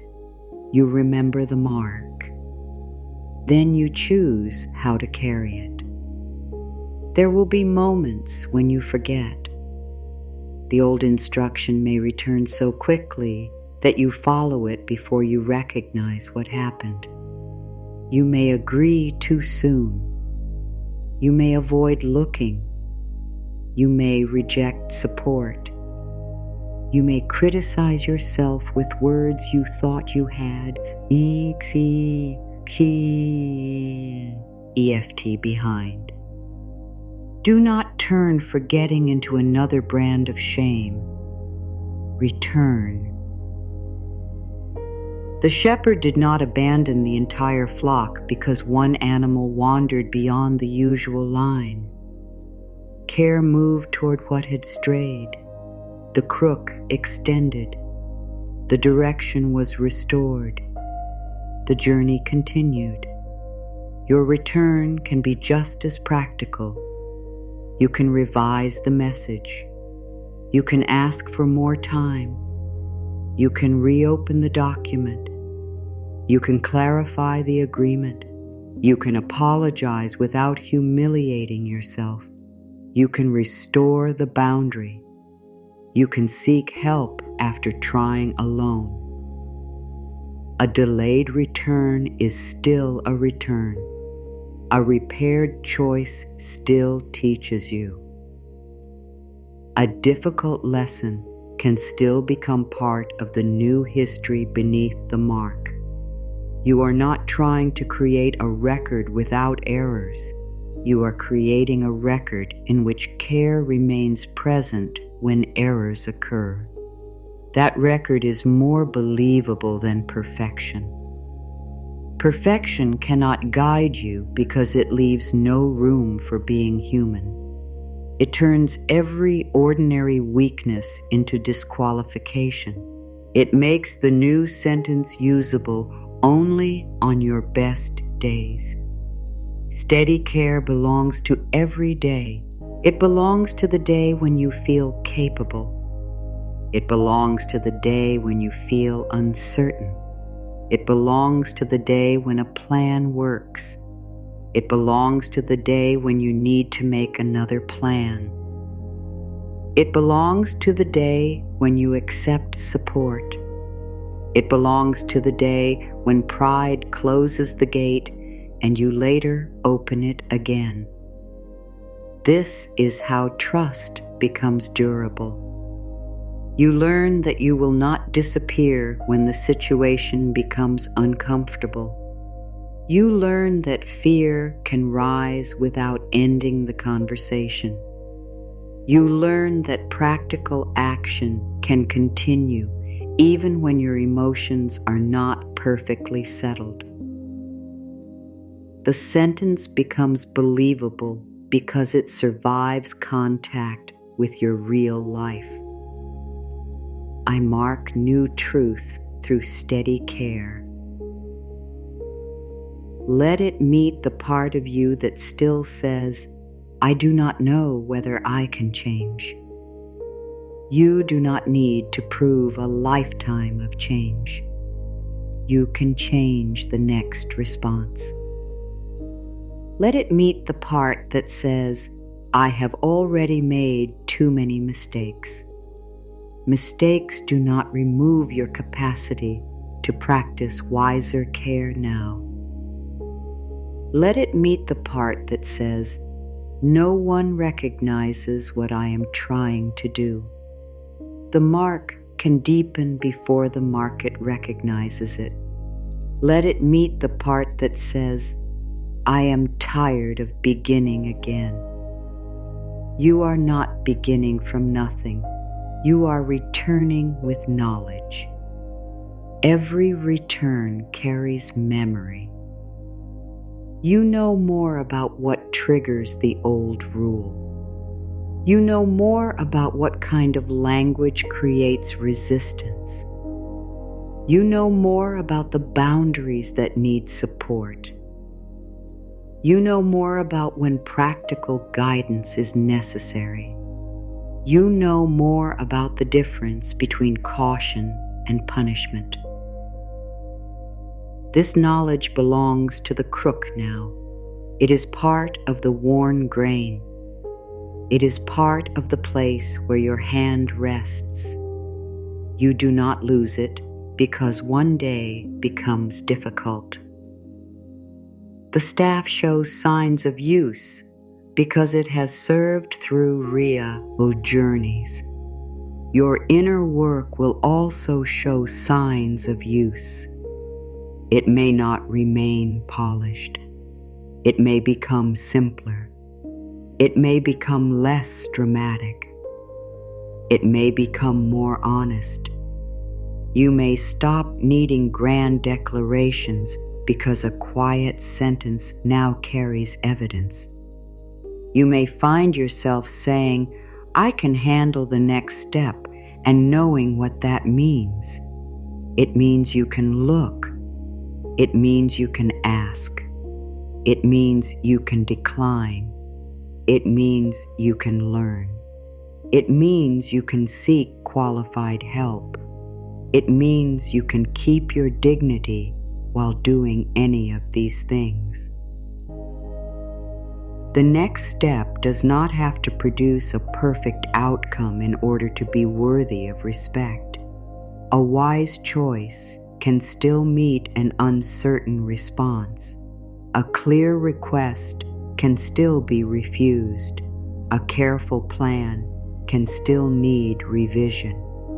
Your worth is not measured by whether the gate opens exactly when you approach it. Your growth is reflected in how you approach, with preparation, with honesty, with boundaries, with a willingness to understand the terms, with a willingness to walk away when the terms require you to abandon yourself. This is prosperity of character before it is anything else. It is the ability to remain connected to dignity in matters that once filled you with shame. It is the ability to let practical wisdom and inner kindness stand together. It is the ability to stop treating fear as your only responsible advisor. You may have thought prosperity language had to make you feel powerful. There are days when power is not the most useful feeling. Steadiness is useful. Clarity is useful. Patience is useful. The courage to ask is useful. The humility to learn is useful. The strength to keep a limit is useful. The openness to accept respectful support is useful. These qualities do not make loud promises. They improve the way you participate. They help you remain available to opportunity without imagining that every opportunity is right for you. They help you respond to difficulty without assuming that difficulty is permanent. They help you prepare for the future without living as though danger has already arrived. Preparation can become peaceful. You can review what needs attention and still breathe. You can plan and still sleep when the day is done. You can care about the outcome and still release what does not belong to your control. You can take the next step without demanding that it reveal the entire road. The shepherd did not need to see every field at once. The crook served the ground underfoot. The mark traveled with the hand. Direction was renewed as the path unfolded.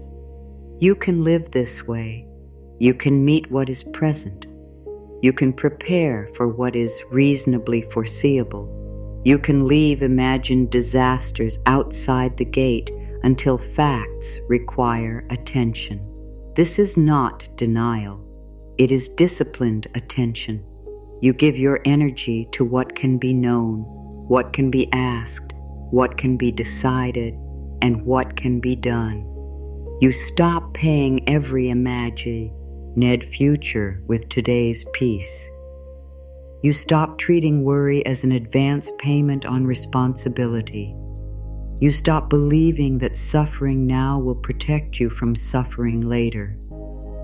Care does not require this bargain. The hand can be ready without remaining clenched. The eye can be watchful without searching for disaster. The mark can remain clear without being burned into the wood again and again. You have already named the direction. Now let your actions confirm it in their own time. When you need to review, review. When you need to ask, ask. When you need expert guidance, seek it. When you need to rest before deciding, rest. When you need to say no, say it clearly. When you are able to say yes, let the yes be honest.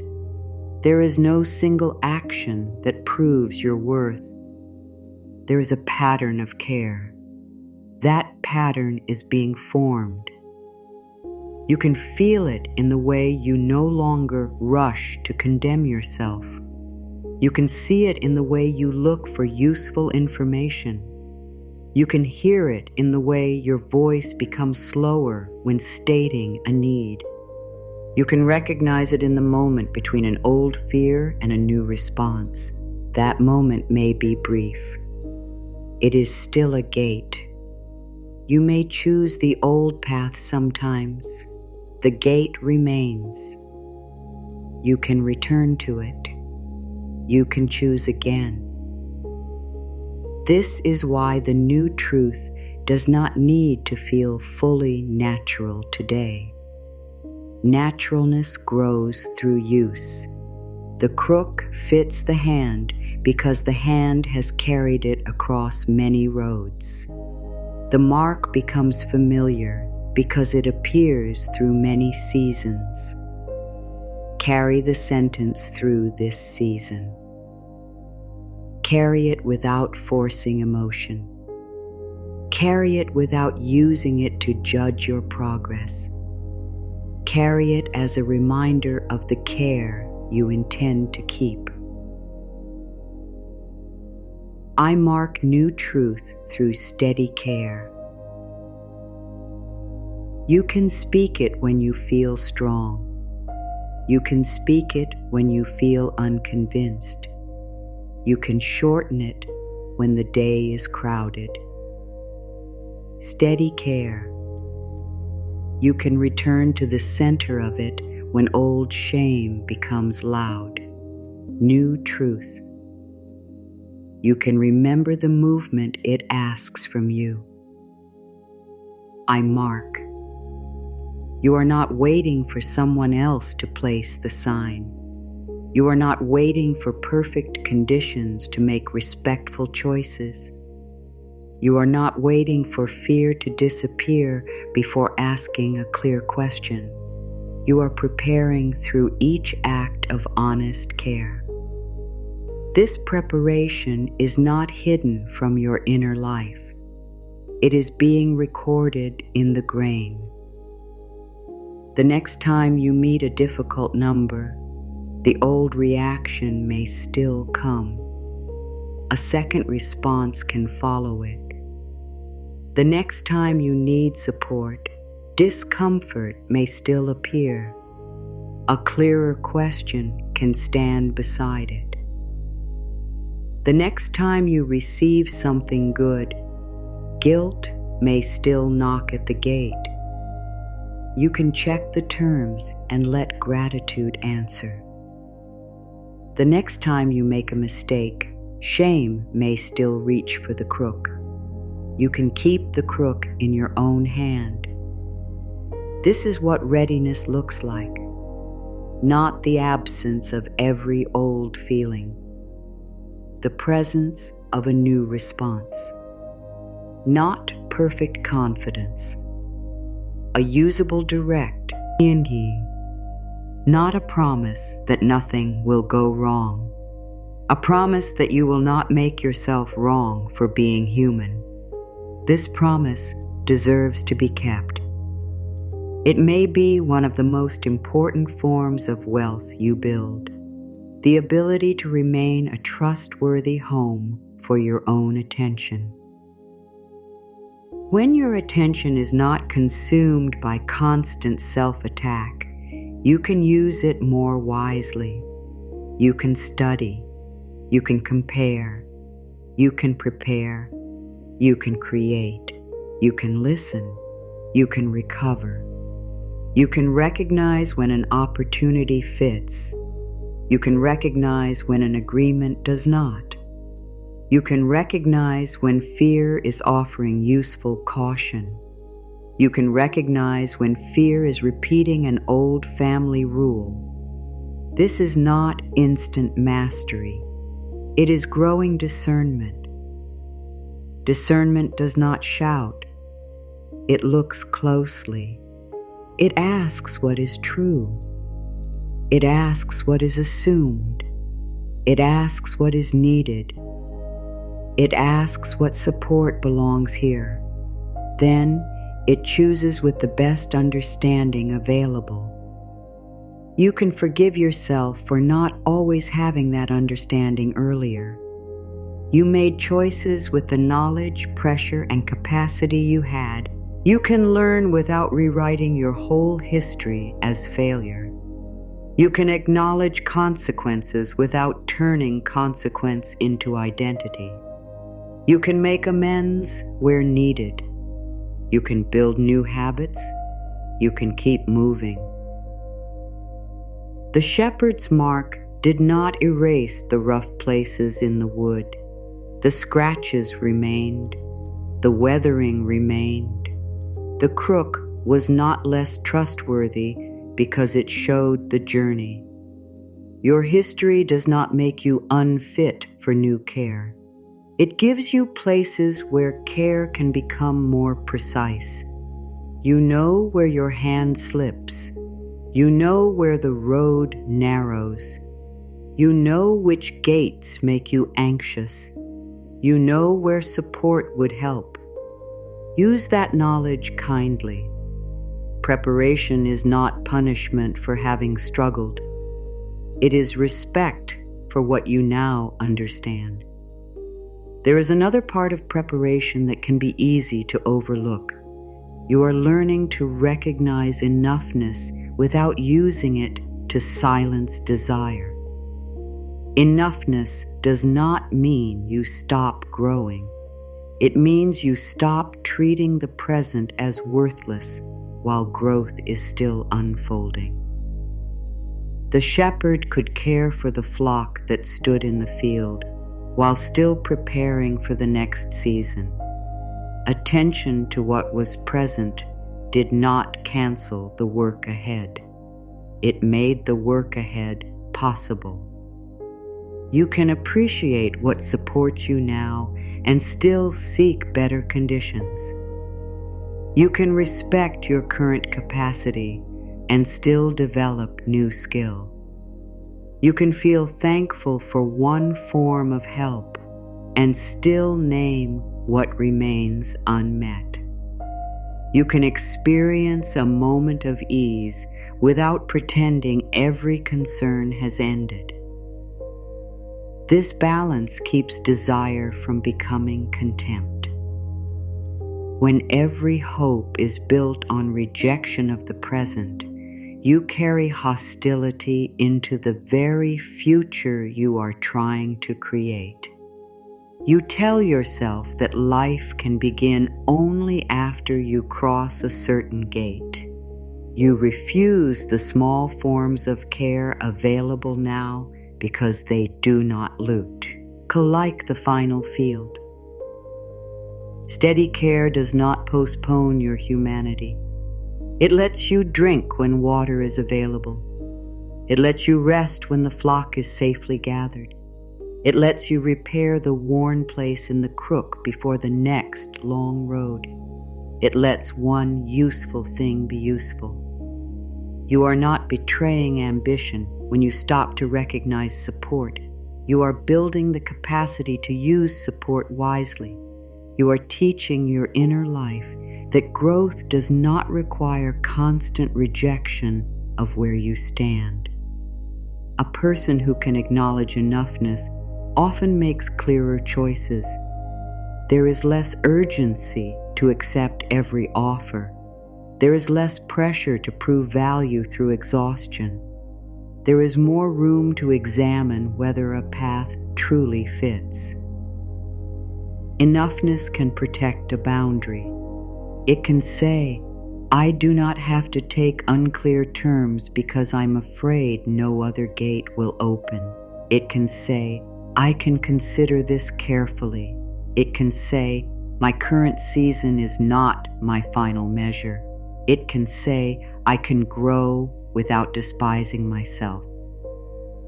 This is not complacency. It is a steadier foundation for movement. The mark on the crook was not valuable because the wood compared itself with every other staff in the market. Its value came from the care it represented. Comparison could not deepen the brand.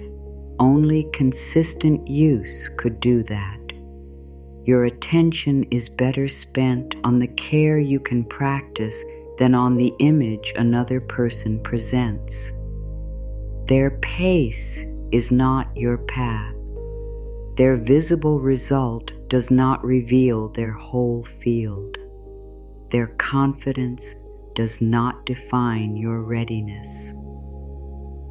Return to your hand. Return to your gate.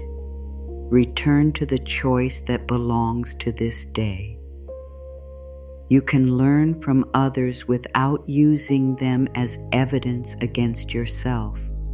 You can admire skill without turning admiration into shame. You can seek a wider life without treating your current life as an embarrassment. The new truth becomes more believable when it is not used to compete. It is not a slogan for proving that you are ahead. It is a private standard for how you care. This standard can remain even when no one notices. It can remain when progress is slow. It can remain when another person moves faster. It can remain when praise is absent. The market may recognize the mark later. Your inner life can recognize the care now. Let that recognition become enough for the next step. There is one more lesson in the mark that matters here. The market recognized the shepherd's care because the sign remained connected to conduct. Recognition came from repeated experience, not from explanation. You may have spent a long time explaining yourself. You may have tried to convince others that you are dependable, generous, capable, or worthy of fair treatment. You may have added words when a boundary would have spoken more clearly. You may have offered proof before anyone asked because some part of you feared that your value would not be visible on its own. The new way asks for less performance. Let the mark be supported by what you keep. If you say that your time matters, let your schedule show some respect for it.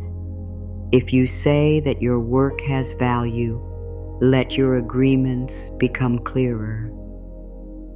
If you say that support can be healthy, let yourself ask before strain becomes silence. If you say that responsibility can be kind, let your corrections leave room for learning. You do not need to announce every inner change. Conduct can carry the message. This does not mean other people will always recognize it quickly. Some have become accustomed to the older version of you. They may still approach the gate expecting unlimited access, immediate agreement, or an apology before every request. Their expectation is not the mark. Your consistent response is the mark. You may need to repeat a boundary in plain words. You may need to restate a term.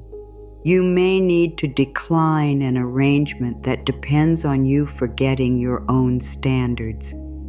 This can feel uncomfortable when you were taught that goodness is measured by how little resistance you create for others. Goodness is not the absence of boundaries. Care without direction can lead the flock anywhere. The crook had a curve for drawing close and a length for guiding away. The same staff could welcome and redirect. Its care was not proven by one movement alone. Your voice can do both. It can say thank you.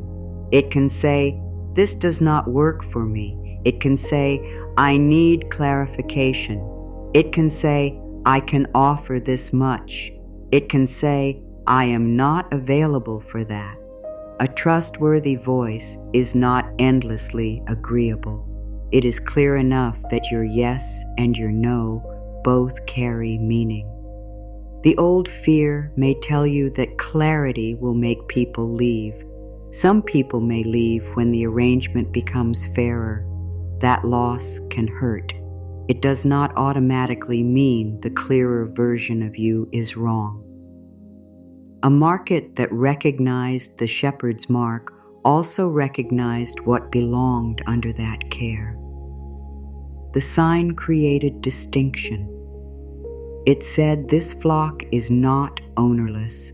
It said these animals are not available to every hand that reaches. Your boundaries create distinction too. They say your time is not ownerless.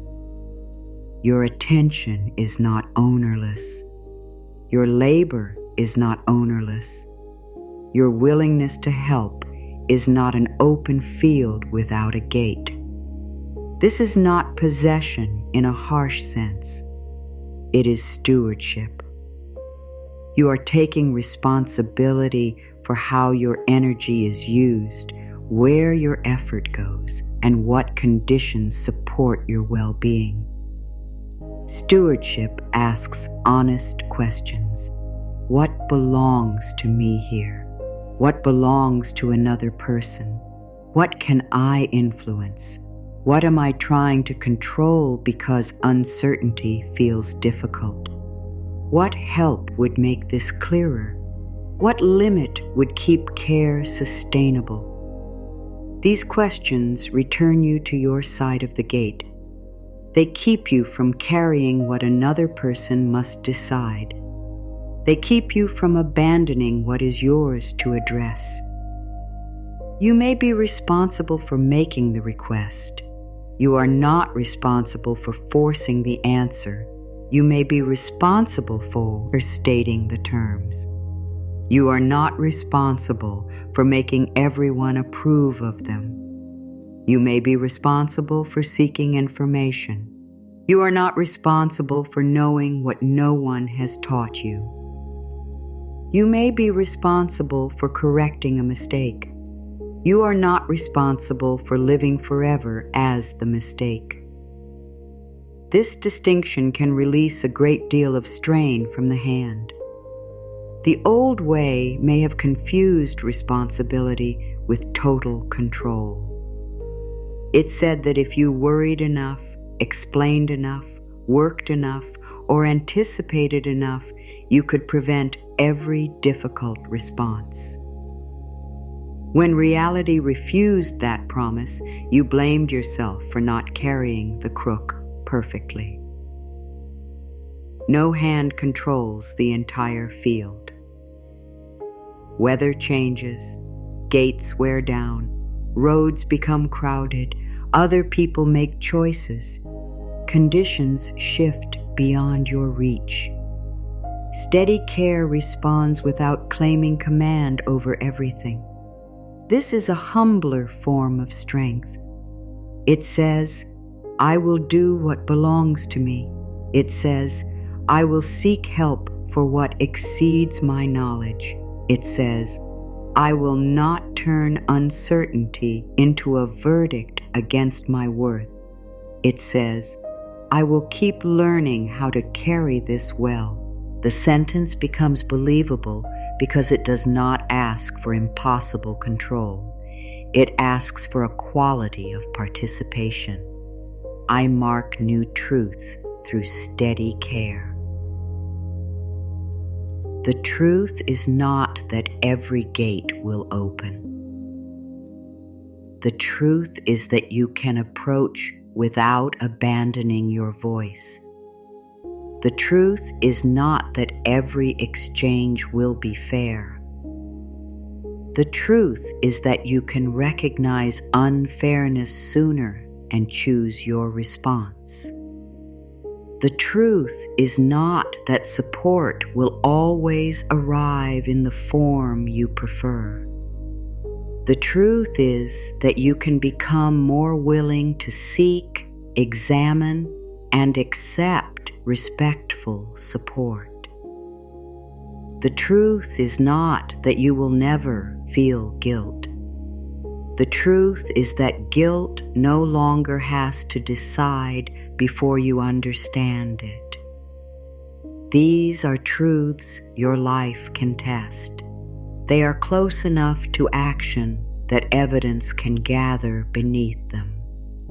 You may see that evidence in a conversation where you keep your voice level. You may see it in a purchase you consider without punishing yourself. You may see it in a plan you adjust before it becomes a crisis.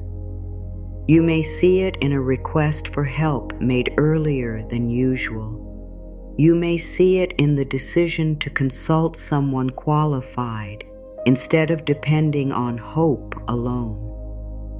Each act makes the mark easier to recognize. There may come a day when a sentence that once felt false no longer creates the same resistance. You may speak it and feel no great rush. You may simply feel that it belongs. Belonging is quieter than excitement. The crook belonged in the shepherd's hand because it had been carried. The mark belonged in the wood because it had entered the grain. No ceremony was required each time the road began. Your new language can reach that kind of belonging. It may become the way you naturally answer an old insult. It may become the way you approach a difficult task. It may become the way you remember to ask for terms in climat or words.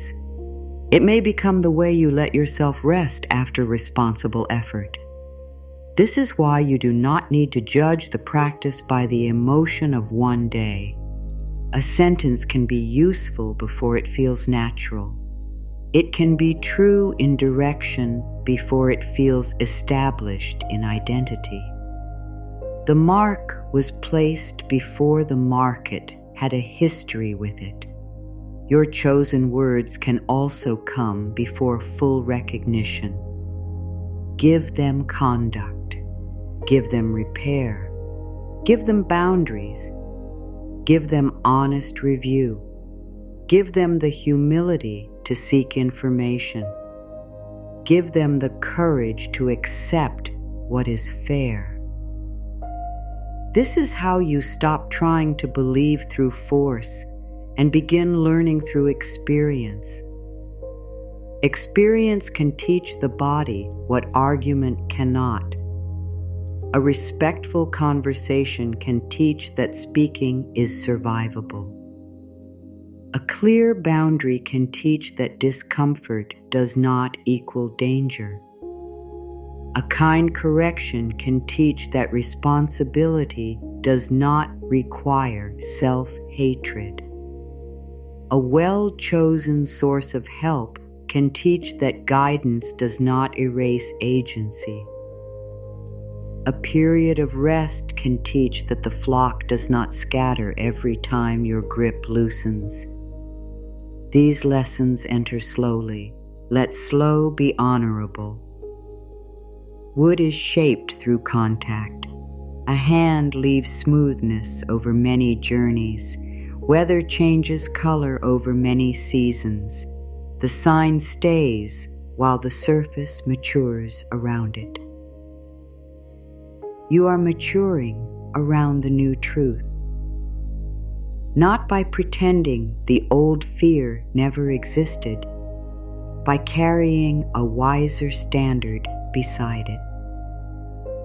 One day the standard may speak first. Until then, let it speak second. Let it interrupt the old conclusion. Let it ask one better question. Let it keep one boundary. Let it guide one return. That is enough work for a sentence. You can release the demand that words transform everything before you act. Let words prepare the hand. Let the hand make the choice. Let the choice become evidence. Let evidence deepen trust. This is a cycle you can live with. It does not depend on denial. It does not ask reality to obey your language. It asks your language to support the way you meet reality. That is honest power. It is quiet enough to keep. It is practical enough to use. It is kind enough to return to after a difficult day. The mark does not need to be explained again. Carry it. When the day becomes noisy, return to what the mark asks rather than what fear predicts. Ask what care looks like in the actual moment. It may be a clear email. It may be a careful review. It may be a conversation you have delayed. It may be a decision not to make a decision until you understand more. Care is specific. Fear is often broad. Fear says everything is going wrong. Care asks which part needs attention. Fear says no one can be trusted. Care asks what terms, evidence, and boundaries would support trust. Fear says you have ruined the whole path. Care asks where you can return. This difference can save your attention from being scattered across every imagined field.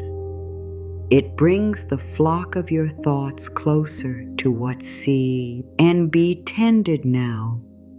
You may still feel the size of the wider concern. You do not need to deny it.